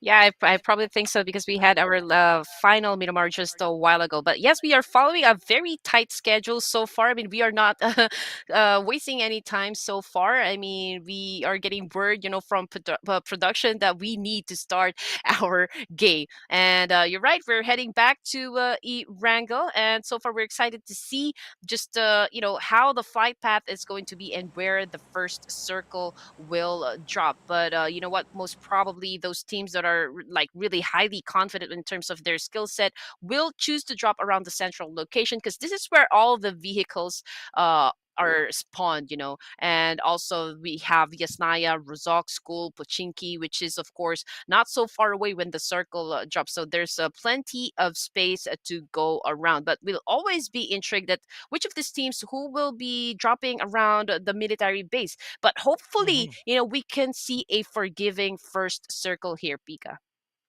That's right. And I think for a fact here, Red Queen is that some of the teams that we've witnessed earlier who have been lacking one man, or at least some of them, I think this is very, very disadvantageous. Let's welcome back West Point Mamba's Red Queen because they're back, but again, sadly with no Michi and then no Federalis in the fray. And don't look now, but I think we have a Genesis Esports again. They're finally landing for the first time today, and match number 5, nonetheless. So this is, I don't think it's too little, too late, but they could just rack up a little bit of yeah, a few more points here. So let's see how that's gonna work out. Now this circle, definitely favoring the northeast side of the map, Red Queen. I don't know how this is gonna shrink. Are we gonna go more right than up? I do hope that it does favor some of these teams towards the land, not really towards the water, because it's gonna be really one heck of a trial for whoever will need to put up with those conditions. Yes, and we can already see a fight happening between Red Esports and High Voltage so far. I think a couple of them players already has dropped so far, but we still got 16 teams. I think everyone is still here right inside this game. And on your screens, we can see players coming from Agon, and right now they are on Mm. the move to pillage some of the compounds right inside Iran. Ouch! Now Mortaza in big trouble as well. Mr. Black is up in the air still, and he just landed right now. Two players coming from Raging Bulls. These are the only active members so Oh, far. I think this is already like a disadvantage considering the fact that we only have like 3 players up against yes. T2K. But oh no, Iron finds himself on the ground as well. But Mr. Dang! Black, I think he is enjoying the scenery so far. I don't think he knows what is happening yet. You know, with his teams getting torn into pieces. But anyway, Agon, okay, with their vehicles, I think they have landed around the military base. I think they crossed from the main island down to the southern parts. Now we got Whoa! HV. Okay, probably they are here in Pochinki. Okay, Rogue on top of this house over here. Okay, going up. The remaining players coming from Red Esports. Now, oh man, this is not looking too good for HV, considering the fact that Rogue is the only player remaining. I mean, hey, Oh Rogue, man. the last player remaining, the lone wolf so far up against a Red Esports, and only with a number of bullets so far. And I think he's about to let go with, I Mhm. mean, that last nade that he has so far. So here we go. High voltage on the roof here. Red Queen. This is I think he's really cornered here. So any which way that he chooses to drop, there's gonna be somebody waiting for him. And I think Ryuk is he's relaying a bit of information here. Now this could be heard. And interestingly enough, I think they're also making that heal for Key White so that they could bring back that manpower advantage, or at least a little bit. There really is just that downside, you know, whenever you're in need of healing or somebody needs to be healed from your team, because simply put, that eats up a lot of time that you cannot get while you're positioning. Here we go. Gunfight for gunfight here. Now Rogue, wow! Okay, now Ryuk after that heal gets vengeance against Octopus. Is he going to be able to take out Domain as well? Oh boy, okay, what an encounter. Hey, but no, Key White and Octopus, I cannot believe they survived that, Red Queen. They survived that encounter. High voltage takes out Red Esports. Despite the odds stacked against them, they hung in there a little bit longer, and they're still in the running. I cannot believe my eyes. And here I thought Rogue was the last remaining player coming from High Voltage. We still got Ryuk over here. And if I'm not mistaken, Mhm. Ryuk is a name I heard from Death Note so far. But anyway, 4 elimination points so far coming from High Voltage. And this is just first phase of the circle, ladies and gents. But we both got Skylightz and Red Esports out of E-Wrangle match. Now we're down to just 14 teams and 47 players remaining. And ladies and gents, again, this is already match number 5, the second to the last game before we end our evening. Okay, so again, on your screens, we got Agon over here, and pretty much, okay, I think they are looting unbothered over here. There's no one to contest the area so far, so pretty much they can enjoy all of the high level gears that the Mhm. military base can provide. Now, if I'm not mistaken, we are here right inside the Severny area where T2K is Mhm. staying at the moment, and there is another team within proximity as well that might challenge them in just a while. And these are the guys coming from CMFTZ. Okay, so interestingly enough, Red Queen, this is not the type of gameplay that we've been seeing from T2K as of late.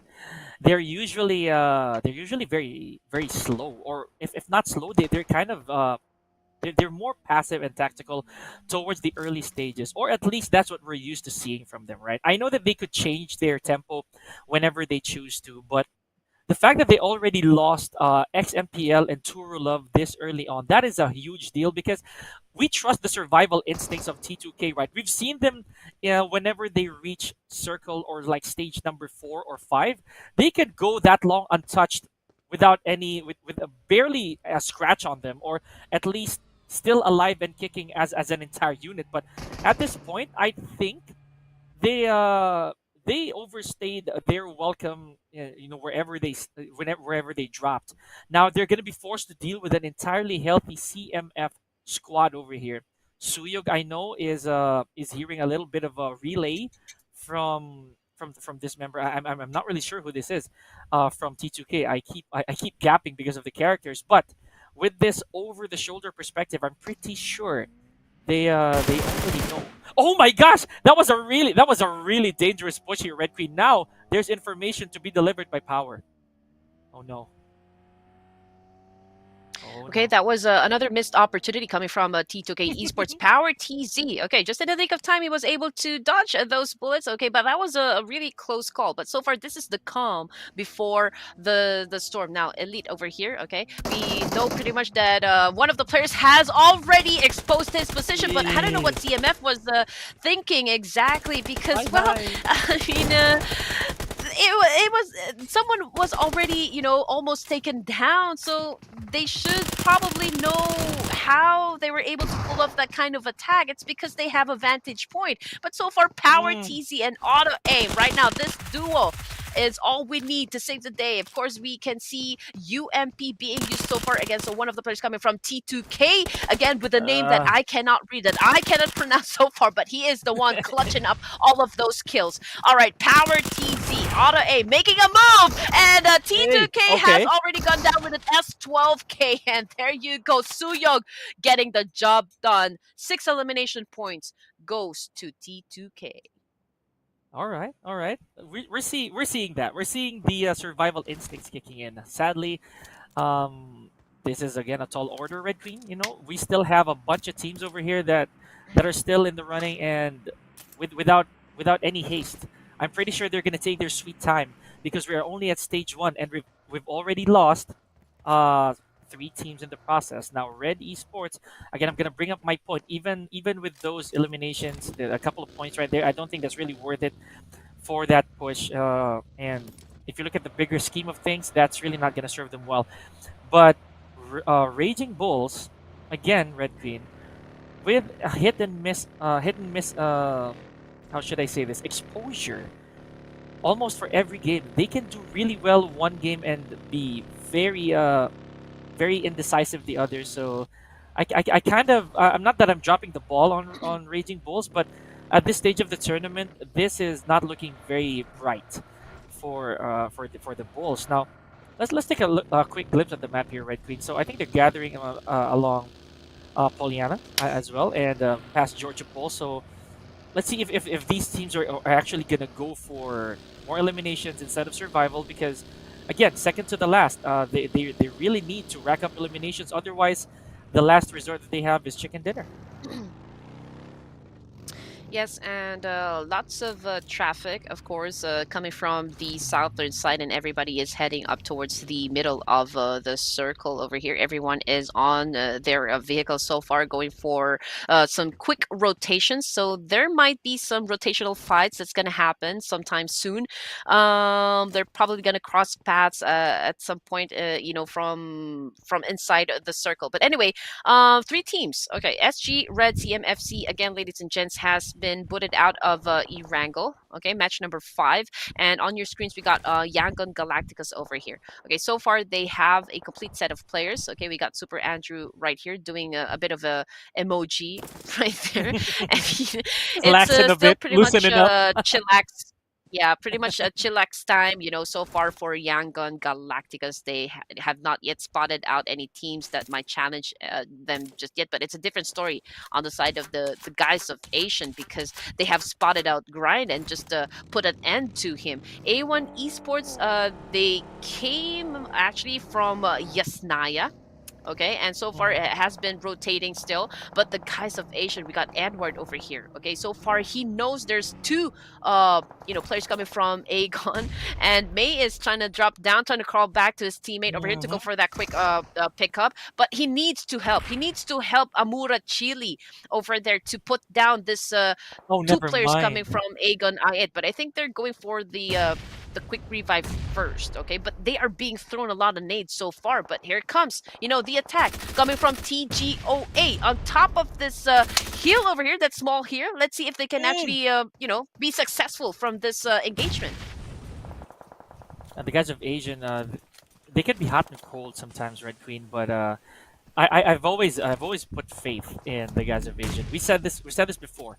They have a lot of experience, or at least we've seen in this particular league that they've really taken down notes when it comes to dealing with these other teams, regardless of the situation. Now, Amura Chile may be out of there, but we still have a pretty healthy MH and Edward 4T as well as May W. Now, this exchange, oh my gosh. Okay, this exchange, we may not be seeing that, but Mernat Boy already showing up on the kill feed as well as Blade. Oh, okay, there it is. Agon that gunfight. To be honest, I personally do not see.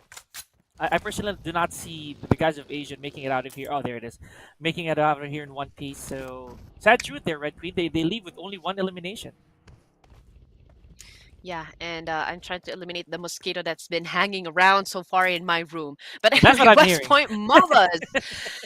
West Point, yeah, can you hear the claps? I'm trying to get that mosquito. But anyway, yeah, West Point Mambas, ladies and That's what gents, I'm hearing. has been now Mhm, eliminated out of the game. So we can mhm, see the map overview so far, and we still got 11 teams trying to rotate, trying to get a spot right here. HVDC, I think they're pretty much going for Rozok, but Yankon Galacticus is already right there in the middle. And of course, I mean, the circle is quite big still. You know what I mean? You don't want to go into the middle, Pika, because everyone will then head towards your position. Everybody would, like want to aim their guns at you, and we mhm. can't exactly say, what will happen to Yangon Galacticus, but they need to be able to pull off, quite a good number of engagements in order to survive where they are at the moment. Now, A1, okay, is still rotating as well, probably headed towards Yangon Galacticus as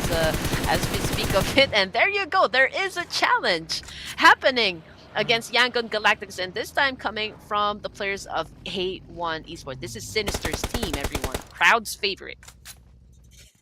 That's true. Here we go. Now, four eliminations, really not doing very bad here. Is A1. I would even dare say they're the strongest team we have right now so far statistics wise in this particular match. So, train to kill, yes, they do have the frag advantage, but no longer the manpower. We saw that earlier as well, Red Queen. So that's a pain to watch, for a lot of our players or a lot of the T2K fans. But it is what it is. So let's see how A1's gonna. I know they have information already where YG is. Let's see how they're gonna try to completely annihilate A1 from the rather YG from the equation. So that house, that compound right there, I know for a fact that it proves really advantageous. But if the circle really does not favor that at all, then they're gonna be forced to leave. They're gonna be forced to move out of there and take refuge somewhere else. Now, speaking of taking refuge, here we go. Karma Esports gets their hands full alongside Agon. So IQ knocked down, and again we're seeing gunfights left and right here, Red Queen. And this is stage number 3, fairly okay. There we go. Karma officials still with their vehicles. Spike still on that buggy. Let's see how they're gonna recollect. It's gonna be pretty tough looking at stage 4 here because again there are still teams who are yet to have a single bit of damage. Yes, and the zone moves yet again. Okay, we are now at the fourth phase of the circle with 40 seconds on the clock. Anyway, Karma Official, amazingly, still has a complete set of players. So far, they're going to need this firepower, of course, to engage when they get to the last few zones of the game. That would definitely help them eliminate all of the squads that are still remaining. Can't say the same coming from the side of T2K, although they manage, already to put up 7 elimination points so far, but of course they will need to rack up some more. CMFG Steely over here going up against Agon right now in this altercation. Now Steely getting some damage coming from Blade, but right now he was able to take refuge behind this buggy over here, and this is a good call, popping up those smoke. Of course, he needs to conceal his position. Where he is at right now is pretty much exposed to a lot of angles. We also need to consider the fact that there is Yangon Galacticus somewhere around the area. Now here comes Rowdy coming for the quick pickup over here. Of course, again, it is best to have a complete set of players so far before you get to the end zone of this match right here. Very interesting choice. And again, more interestingly is how these engagements are happening here, Red Queen. This is quite dramatic on the side of Karma, because they only have one elimination, and I think that they're being gunned down here by a lot of these teams. I think it has a lot to do with where they are in the map. So there's definitely there's some sides of opponents here. They can dip in on the action. Spike doing so against a Suyog. So let's see if he can close that out, because I think that Karma can just lay back a little, allow these teams to again go against each other. And but this is bad. This is bad for. Oh my gosh, Spike! That's what I was talking about, Red Queen. The bad real estate conditions right there for Spike makes him the first casualty of Karma official. Now, oh man, Red Queen. Okay, that was really unfortunate. I was about to say that should they be able to regroup just the way that some of the other teams are doing, then they will not have to deal with a manpower deficit. Now A1 is top dog so far for the last, I believe, 10 teams that we still have here in stage number 4, Red Queen. Okay, there is a bit of a ceasefire, but forget about one, because A1 Esports challenging up, players coming from Bad Intentions. And if I read that right, someone from Bad Intention is currently now out of the competition. Sketch as well, coming from A1, has been tagged. Now, Yangon Galacticus also up in a battle so far. I mean, we don't even know which battles to cast right at this moment, because the zone is so small right now, and we don't really have that much space anymore for all of the teams right inside the game. But here comes cute Loki. Okay, being picked up as well, and just like that, Genesis Esports has been eliminated out of match number 5. Now Hitman is making a move. Igneous going for that spray. Unfortunately, not enough to take A1 down. And so far, we got 2 players that's stuck right behind that boulder over there. But K9 was able to escape that one and actually got on top of that mini hill over there. Okay, good stuff right here we're seeing again from Karma, Red Queen. Despite the fact that Spike is out of there, he's again sadly the first casualty, and he had to go that way too. I personally felt bad seeing what he had to go through and that situation that he was in. Oh my gosh, K9 did not see that. Oh man, that assault from the back. This is very dangerous. A thin ice basically that K9 is going through. Now, if you look very closely, right, he is actually outside the play zone. So before he could regroup with the team, there lies Yangon Galactico still in patrol. So still on patrol rather. So this is a very big separation for the boys of Yangon Galacticus. And despite the fact that they are, again, complete with 4 eliminations so far, the regroup is what's most important here. This scatter of players looks like an absolute fruit basket, because they're gonna have to sort out their locations here, Red Queen. Otherwise, it's gonna be real chaos after stage 5, which is about 1 minute away from shifting.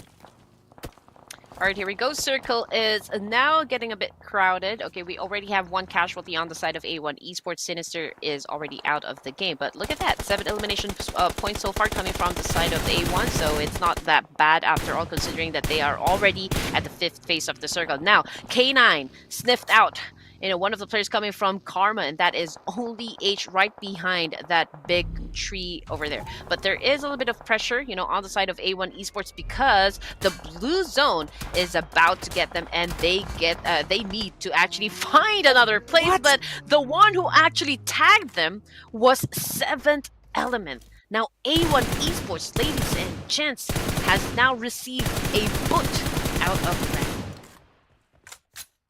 Unbelievable. Okay, now I have to admit, Red Queen, I think we did drop the ball a little bit on 7th Element. Granted, how they are still so far forward into this tournament, or rather this map, and it is now high voltage on the defense. They're down for their last man, and with one flow, one mistake, one bad play off of high voltage, and they are they can kiss this map goodbye. So here we go. Mernat boy slowly inching his way into Karma. He knows. There it is. I was about to say that there were 2 injuries there. So Karma Esports, just like that, they hang on for dear life for quite a bit right there. But the pain was too excruciating for these players to take, Red Queen. So yeah, that is all she wrote for Karma official. So beautiful play right there, despite those odds. Now with Agon still alive and kicking here, Red Queen, with a couple players left, they will definitely need to, for lack of a better term, they're definitely gonna have to kick into survival mode, because they are the only team remaining with 2 players remaining. Wow, they literally went for the kill. They literally went for blood against Suyurg. Now that's big. That is big for Train to kill to be out of there with 8 eliminations. They had the highest frags of this entire map, Red Queen. Yeah, and just like that, you know what? These guys, they don't even want to get into the middle of the safe zone, probably because, well, it's like a big crater, over to that spot. But Yangon Galactica's over here. Okay, let's check out what is happening so far. GSM with 3 players left. Same thing with Yangon Galactica's and the 7th Element. Now, we only have 1 player left for HVDCs, which is not really looking too good on the side of Ryuk over here. So probably, the best thing to do right now is just write the names of his opponents to his death notebook right here. But anyway, Ryuk spotting some players coming from CFG, but Goku Bot was the one who ended the line for that player. Ladies and gents, HVDC is now out. Now we're down to just 3 teams and 10 players remaining. GSM, 7th Element, and Yangon Galacticas.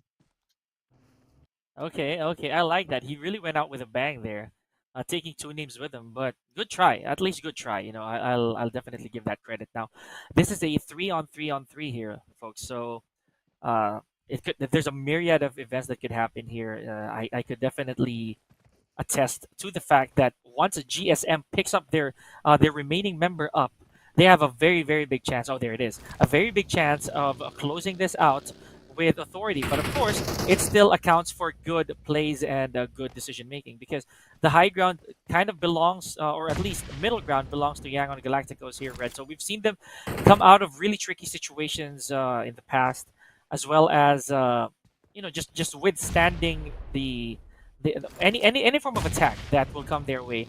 But in this stage, there's really no compound that will save you. So it all boils down to gun skill, evasion, strafing, proper aim, and of course communication. Okay, guys, 3 teams left. This is what we have been waiting for so far. Okay, we got Super Andrew over here, really keeping the players at bay coming from the side of CMFG. Really big pressure right now on the side of CMFG, since they are about to get devoured by the blue zone over here. So that is the advantage coming from Yangon Galactics. But of course, they need to consider the fact that we still got, players from a 7th Element, and they are also looking to get the winner chicken dinner for this match. And again, this is the second to the last match for this evening, so everyone is really, stacking up on those kill points. Now we got Divine over here. Let's see if he can actually do some intervention and get those elimination points that they need. But denied. He was the one who gets tagged. Mernat Boy still trying to focus on to the last remaining players coming from CFG, and right now he is right behind this crate over here. This red blue loop so far, and he is still not stopping. Going up against Mernat Boy from that exchange. So let's see what's going to happen. Pico, was that Mernat Boy? I'm not sure if that was Mernat Boy. I think that was Rowdy. Okay, It that was, was it was. Rowdy. Yeah, it was. That was Rowdy that Mernat Boy tried to take out. Here we go. Now, this DP28 really coming into play here for Mernat Boy. I like the fact that this is one weapon we really haven't seen so much, at least today, or at least we haven't really glimpsed at it. Now, with only one player each for Seventh Element and GSM, YG, Yangon Galacticos, Red Queen. This team that we've seen so consistently rising up throughout the entirety of this season Wow. there it is, will most likely close this out with authority and with confidence. So congratulations to Yangon Galacticos as they take winner chicken dinner for game number 5. And in Erangel, nonetheless, Red Queen, it's this is shaping up to be a very Yangon day, if I can say so myself. Well, there was a lot of passive moments right inside Erangel, but yes, That's true. Yangon Galacticos. You know what? Yesterday I think they also won a chicken dinner in Erangel, so this is like Hmm. I can pretty much say that maybe one of their strongest suit would be the Erangel map. But it's amazing to see that Yangon Galacticos right now is stepping up to the gameplay. Now, they weren't really focused during week number 1, but they're now coming off as a strong team to beat so far for week number 2. And right now they are really living up to their reputation because in the current concluded C wildcard they were able to actually place in second. So I think now that it is done, they can Hmm. now focus right here at the PUBG Mobile Community Stars. So there you go, the stats that we have been waiting for. Marnet Boy with 7 elimination points, and that's just outstanding to see.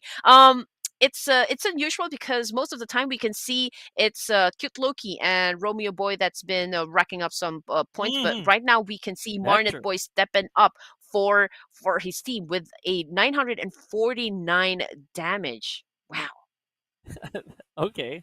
Again, time to shine, for everybody. We give those out. You get time to shine, you get time to shine, as a very popular influencer would say. But good stuff right here from Young and Galacticus Red Queen. So I have nothing negative to say, to be honest, about what YG did here, because as we mentioned earlier, should they be able to withstand more of how these teams are gonna go, the survival instincts will kick in, then it's no question they are really up there when it comes to these long late plays from everybody. So gotta love it. Now here we go. Marnet Boy with 7 eliminations, inflicting almost 1,000 damage points, and again, more than half of what the rest of the team did. It's again another day, and just another day at the office for Marnet Boy, or rather for YG.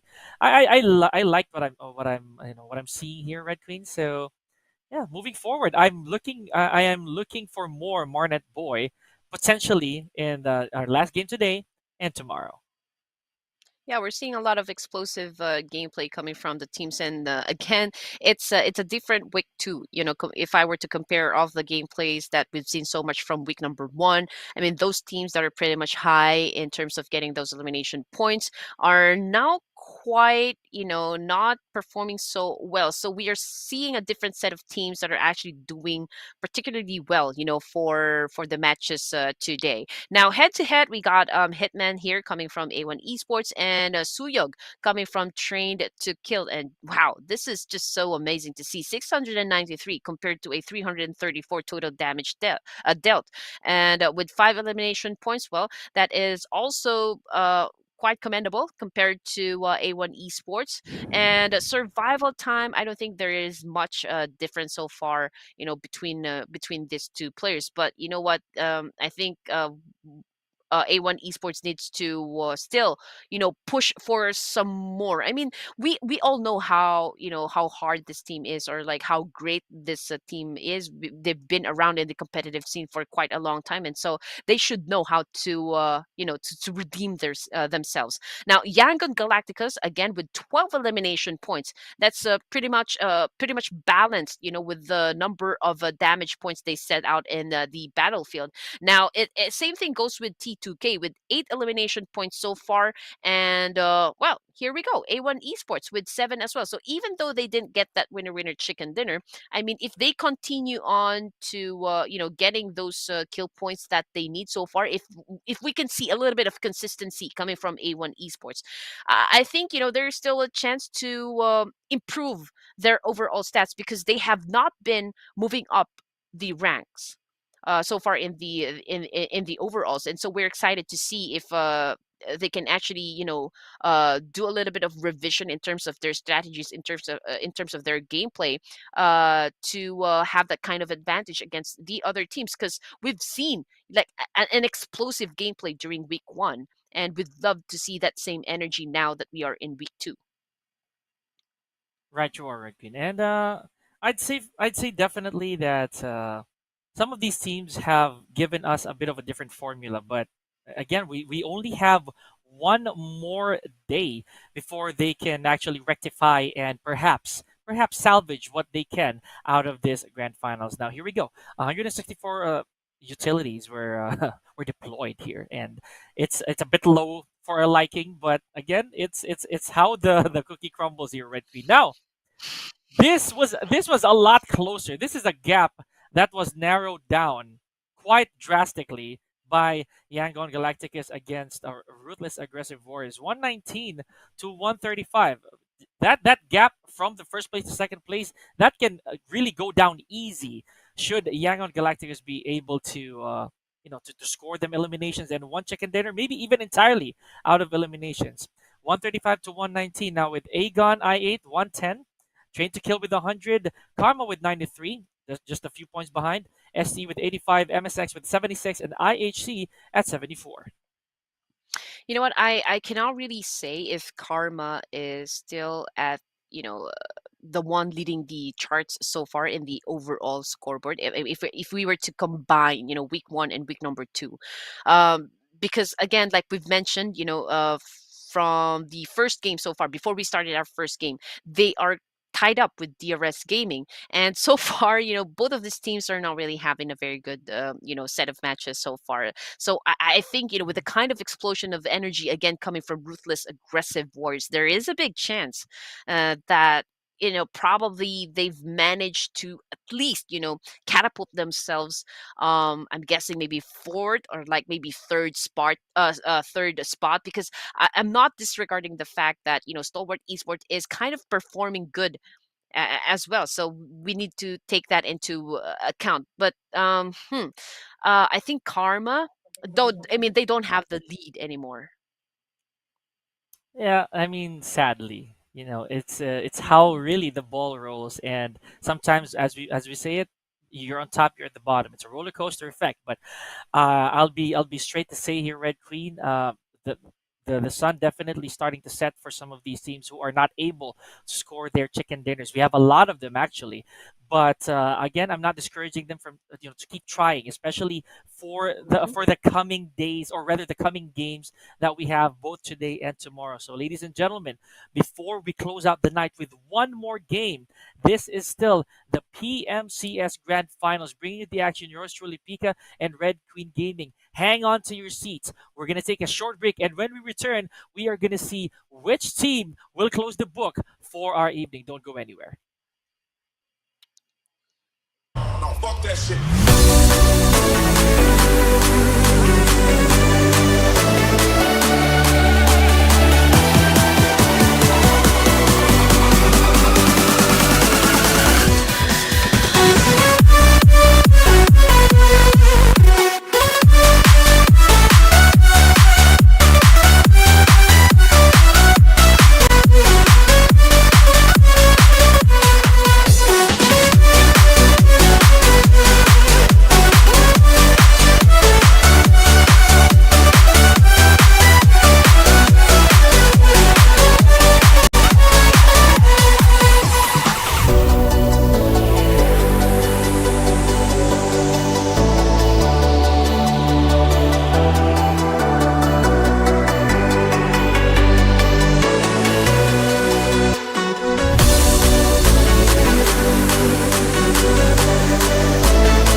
shit.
Hey, welcome back, ladies and gents, to the PUBG Mobile Community Stars, brought to you by Esports County. Now, it is the final match, guys. I mean, the final time to break boundaries for day number 7 of the PMCS. This is still Red Queen Gaming and, of course, Pika Lozano on the caster's desk, ready to rock and roll with you.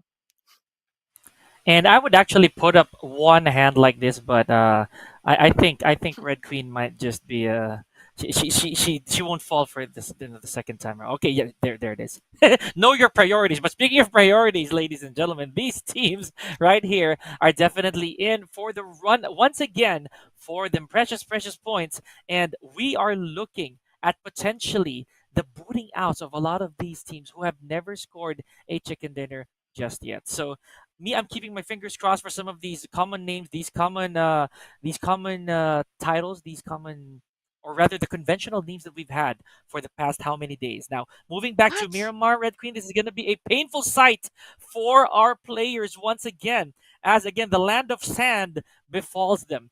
Now, wow, okay, with I believe this wow, is this a new roster again, or we have a new player again for the real soldiers here, Red Queen? So okay, I am in awe.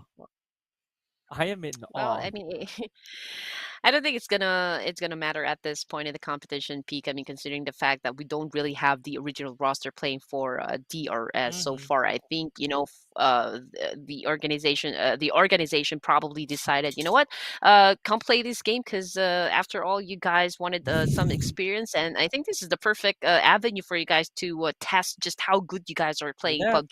PUBG Mobile, right?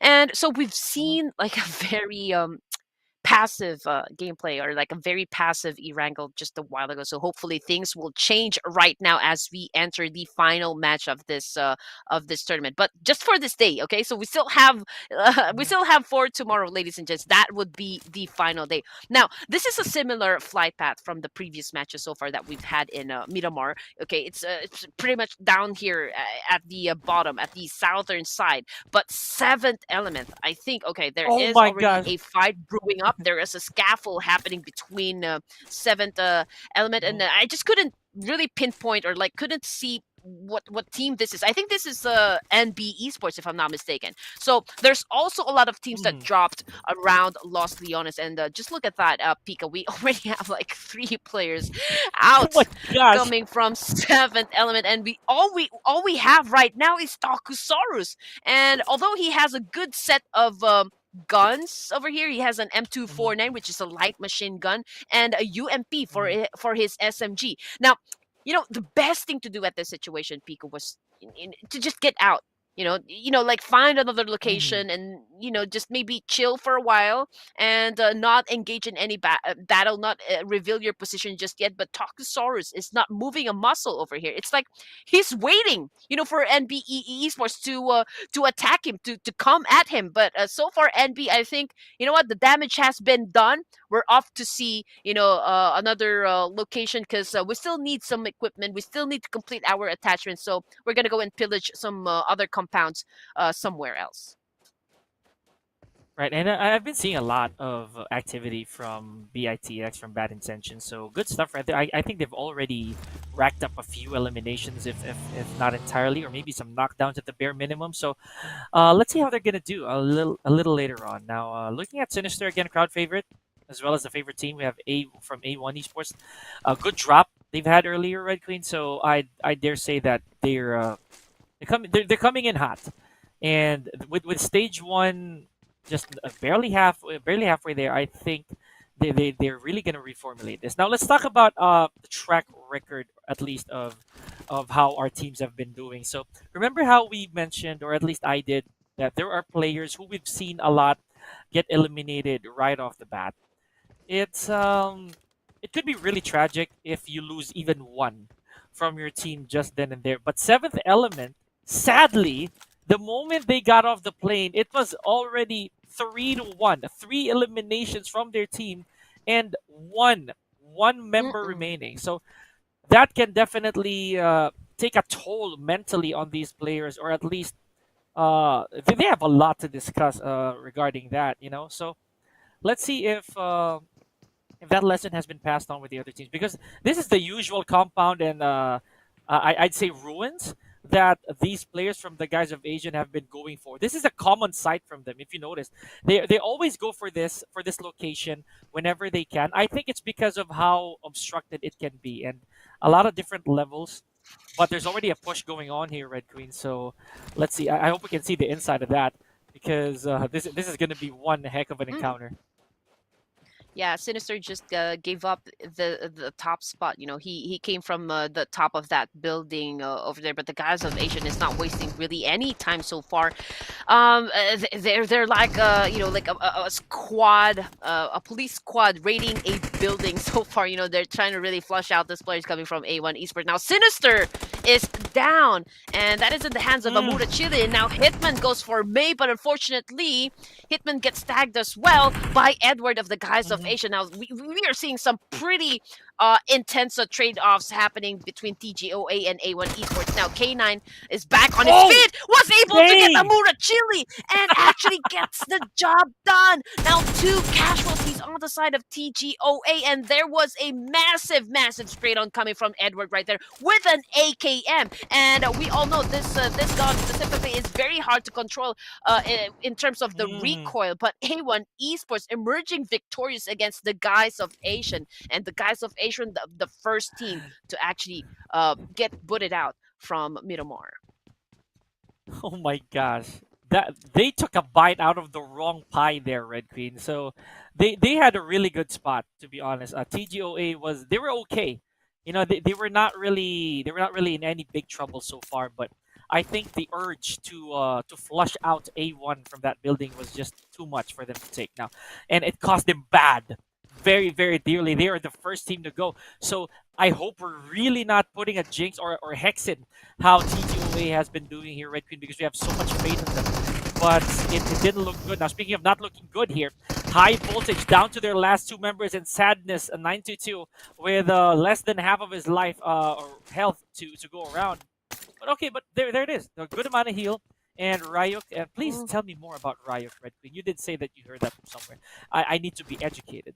So, and we've already had, I think, a second team out of here. So let's see how Yeah, stage one it's will unfold. yeah, Ryuk is actually a character from Death Note, wherein you kind of like put the names of your enemies, and however you want Really? to however you want them, like lose their life, whatever method you can think of, just write it down in the notebook, and they will experience just that. Okay. Yeah. So that's actually a very interesting anime. It's actually one of my favorites, but yeah. High voltage domination crew. Okay, 4 elimination points so far. 3, being the highest, and that is under Ryuk, ladies and gents. Now, best to get out of his way. Okay, so 14 teams. Okay, 14 teams remaining. Okay, just a few minutes into the game. This is just the first phase of the circle, and Bad Intentions, as well as the guys of Asians, has already exited our final match of this evening. Now, looking at IHC, they are still healthy. We still have all of the four players still intact right here, with Demo getting an elimination point under his belt. So far, so good. DRS, we can't still pinpoint where they are exactly at this point. Ruthless Aggressive Esports, as well as the rest of the team, except from CMFC and HV, of course, as well as Seven Element, already lost, like members from their team. So again, that puts them in at a little disadvantage so far. But then again, you know what? For the pro teams, they do train and practice in the scrimmages, entering the lobby with just 2 or maybe 3 players, just to see how effective they can be in dealing with squads. So I think that's actually a very good practice, a very good training so far, for the teams.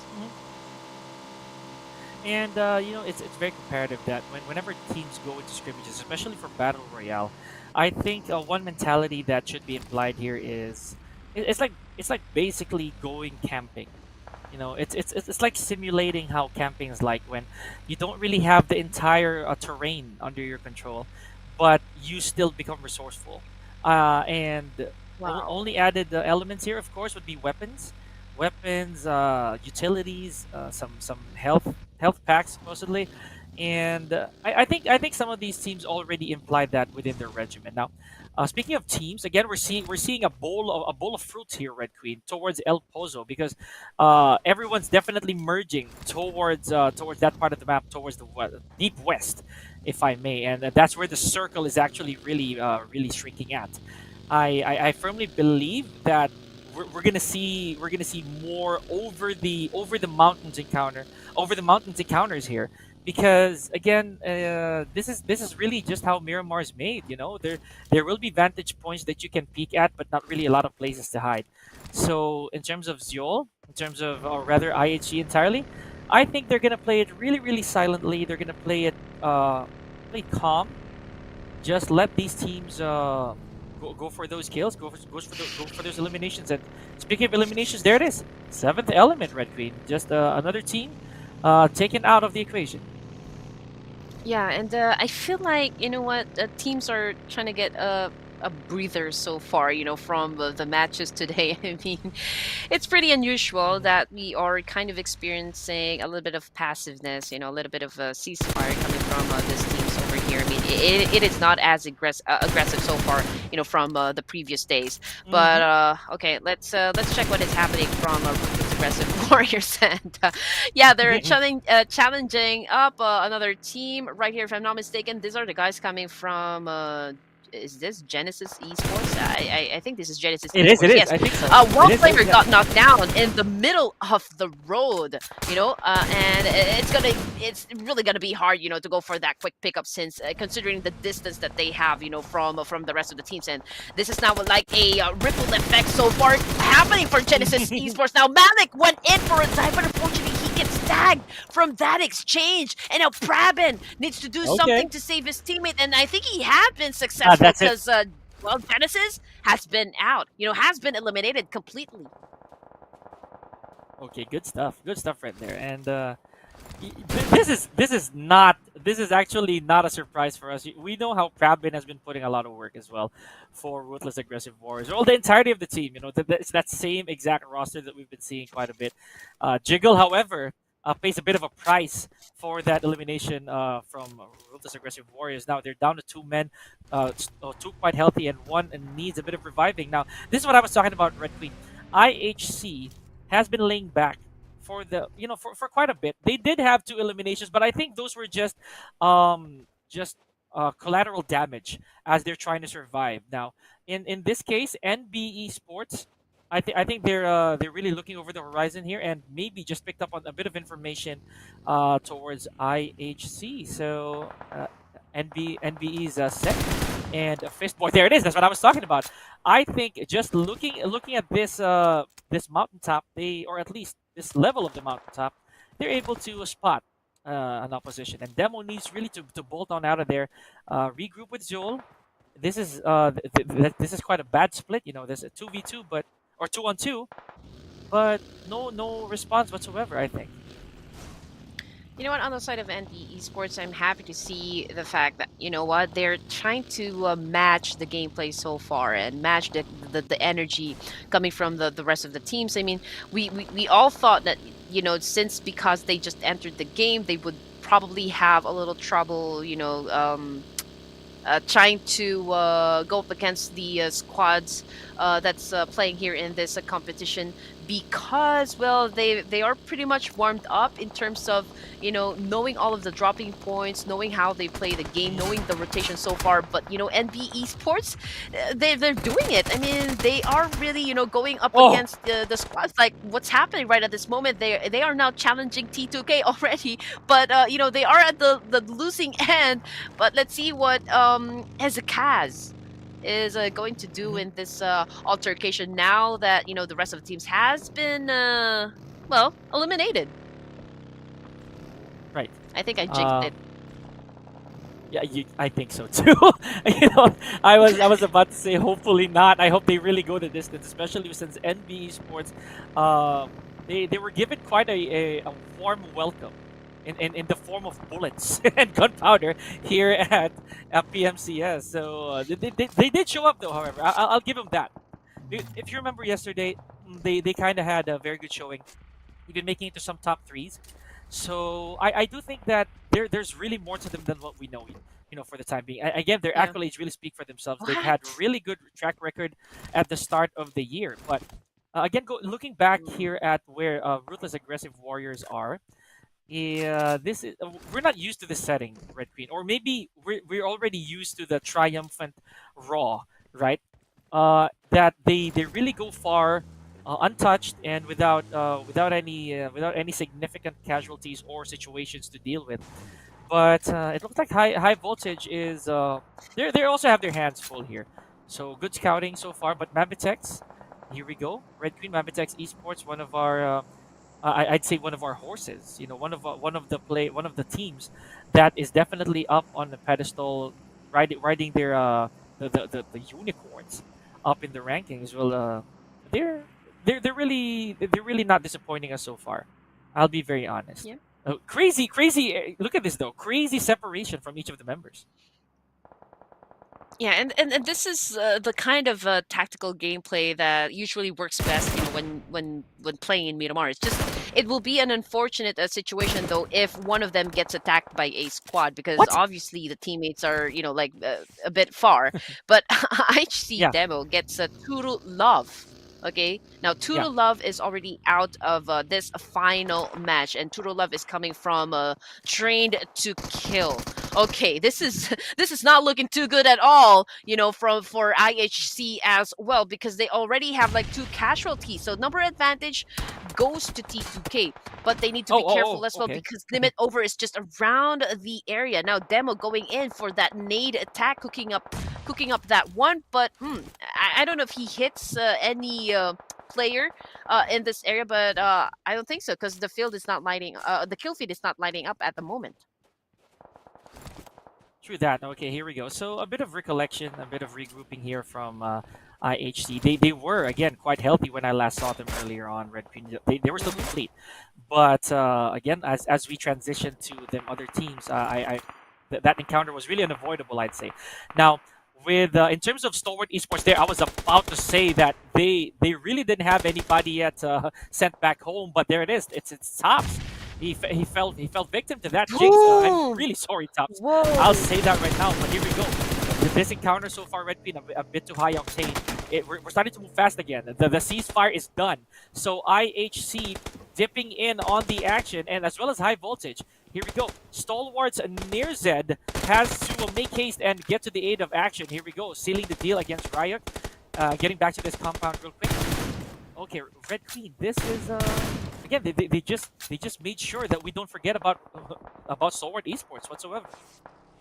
Yeah, but still, you know what? They only have like one elimination point under their belt and already 2 casualties, Mhm. and we are already at the stage 4 of this competition. And again, you don't want to rely or like depend on the placement points. I mean, it's not gonna do them as much. And I don't know how they're gonna be, you know, like going up against the you know the remaining squads. up in here, but this is not the way you would want to start your game, or this is not the way you would want to end, or like have the final match for this evening. Now, we've seen Sinister, popping on the screen, but we just don't know exactly why, but probably because of the kill points. But Devil coming from limit over, I think he is bleeding fast. I don't think there is anyone to save him up at this point. And there you go, Devil was just taken down by Hitman. He puts him out of his misery so far, and that was a good job, coming from Ruthless Aggressive Warriors inside that bus, coming from the top, and they just made it fly so far.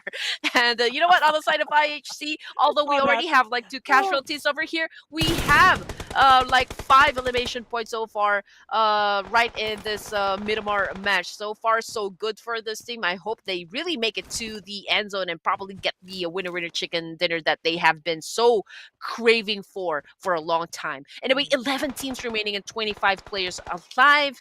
And again, we got 14 seconds left before the zone shrinks. And before the zone shrinked, Ruthless Aggressive Warriors was then eliminated. Oh my gosh. Okay, so a lot of our the usual names that we've been bringing up have been again, they've been given the bus money home, Red Queen. So this is gonna be anybody's game, but in a very convincingly amusing fashion, DRS is still in this. Now MABATEX in big trouble so far as they're being flushed out right here by IHC. The last two very, very confident members of IHC. Demo takes out Baby in the process, as well as KC77K. Okay. And just look at that. 6 elimination points just for Demo alone. And is this like the comeback that we have been waiting for on the side of IHC? Well, we still don't know. We still don't know. But whatever happens, you know what? Like what I said before we started the matches, I mean, whatever will happen for our, for this day alone, okay? That will really dictate the tempo for tomorrow's event. So everyone is, I think, really preparing for the final day of this competition so far. I can't say the same for DRS, since we are seeing like a different set of rosters being played in the game. But let's see what's going to happen. Maybe there is a chance that they can make a difference for DRS. But right now they are up against STALWART Esports. Now, is this going to be an easy points for STALWART, Pika? I highly doubt it, though. Nearzed being the last man standing. Action, Icy, and Tops really not there. They don't have his 6 anymore. Nearzed has to have his sights set forward, and he is alone in that sense. So here we go. Yeah. Okay. He's being bombed. Oh my gosh. Nearzed falls victim to again, a lot of shrapnel headed his way. So beautiful stuff right there. And again, that is all she wrote. Okay. I really sympathize for him. Woo. I really sympathize for him. He had to stand his ground there, Red Queen, and nowhere to go. Again, the irony of Miramar. Okay, so focal point for our stage 5 would be Monte Nuevo, ladies and gents, and we are looking at the 7 teams remaining so far and 16 players alive. Okay, A1 Esports, just look at that, Pika, what an explosion of energy as well. 10 elimination points so far, and they have a complete set of players, which was just, wonderful. This is what we have been waiting for. This is the kind of A1 that we know, and probably everyone is going crazy down there in the comment section because, well, we can't. Is this now going to be the time for A1 Esports to get their chicken dinner? They have been starved for so long, Pika.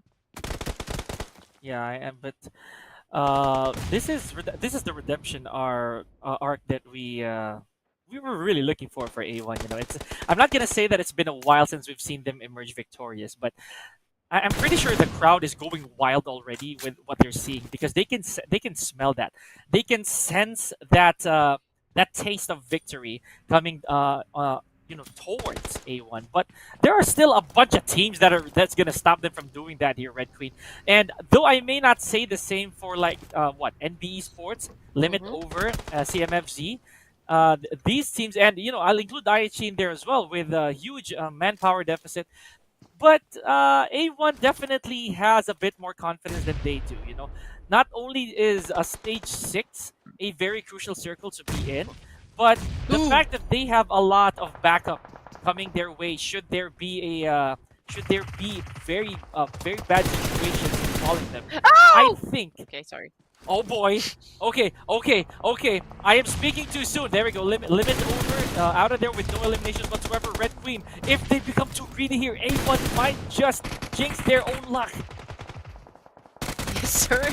And we're just waiting to see if Sinister can make a series of good decisions so far to get that winner chicken dinner. And just like that, DRS, ladies and gents, has been eliminated out of the game. We are down to just 4 teams. Same Yeet. goes for Ooh. CMFC. Now we're waiting for A1 Esports to play their cards right and see if they can actually get that winner chicken dinner. But you know what?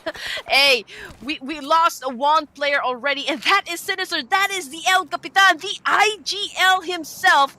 I mean, got put it out Yeet. of Myanmar, but it is okay. It's still okay. I mean, probably Sinister is gonna ghost, not gonna ghost his team right here. He's definitely gonna help with all of the knowledge, with all of the instructions so far, and hopefully he don't crack under pressure. I mean, we still need to give him recognition for that one because it lies, on how good of the execution can be, for A1 Esports to pull off a big W for our final match.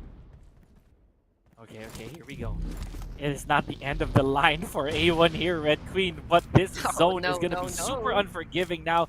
And one player apiece. Okay, Oh! wow, all right. Down to our last 3 here, folks. Train to kill.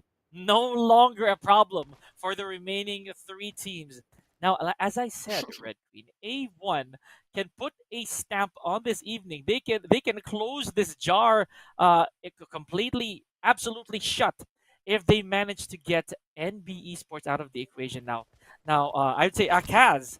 Yeah, Akaz right there yeah. has his sight sets on the first moving object that passes his scope, and in this case, it's Ziol. He does have to be very careful. Okay, but that's a fatal flaw there it is. Oh! That was a fatal flaw on the decision making of Akaz because he had nowhere to go. Red Queen. There was no cover whatsoever, and he just exposed Uh-oh. himself completely. Okay, here we go. Number advantage goes to A1 Esports. We are just seeing 2 players from IHC, but oh no, one of the players from IHC just went down, and that is it for IHC, ladies and I gentlemen. called Let's it. welcome back A1 Esports taking the final winner chicken dinner of the night. I mean, this is the right timing for them. This is what we have been waiting for, and this is what we got so far for our final match. This is the big surprise that we have been waiting for, Pika. I believe a lot of the fans are also on their feet right now for A1 Esports because not only did they show us There you how go. convincingly Yes, they sir. made it to the last circle, right? They made it to the last stage with again. I wouldn't say that they came out of there scar free or Mm-hmm. undamaged because they did. They did have one casualty a while ago, but still, at the end of it all, teamwork makes the dream work. And Hitman with 5 eliminations, man, I Mm-hmm. am looking at you straight in the eyes right now. You have never failed to disappoint me, my guy. And of course, 801 whopping damage points for Hitman right there. And look at this, all 3 of them, Oh, all 3 of the remaining teammates, or all 3 members of A1, basically doing the same exact amount of work. yes, well, you gotta draw the line at some point, and I'm afraid that line has been drawn right at this moment. A1 Esports saying enough is enough. We want that chicken dinner back. Now, you've given them the beat, and now they're dancing with the bullets. Now, MVP goes to IHC Demo over here with 9 elimination points and 60% of contribution. And just look at the damage, 1,495 Pika. Now, head to head, again, we got Suyog coming from Train to Kill up against Hitman. Okay, 801? Is that even fair? Up against Yes, 259? exactly. 5 elimination points to 1? What? Are you guys kidding? I think it has a lot to do with the fact that Suyag was also one of the longest survivors that we had. Train to Kill did make it the top four, so Mm-hmm. maybe, just maybe, that's a good justification enough on the side of Train to Kill. But good stuff from A1, from A1 Esports, scoring that winner chicken dinner. Now, Red Queen, I think Mm-hmm. at this point it's also very commendable for IHC to be where they are. I'm gonna talk about them for a quick second here, because Mm-hmm. if you notice, they did have the highest amount of frags, the highest amount of damage as well, throughout this entire game, this entire match, and they weren't even the ones to make it out of their, to take home the gold for that final game. And it also goes to show Oh how man, they're still a yes, threat, right? They're a huge threat yes, of altogether. course. So right, and yeah, again, I tip my hat to IHC just like that. Yes. And you know what, for Miramar, I mean, we all know this one, the hilly and uneven terrains that make rotations very challenging as always. We just love the fact that, sometimes when we get to the end zone, it's really, inside like a big open space, which makes it very hard for the teams to take cover. They just really have to be familiar with the terrain, right? They have Mhm. to take advantage of the ridges so far.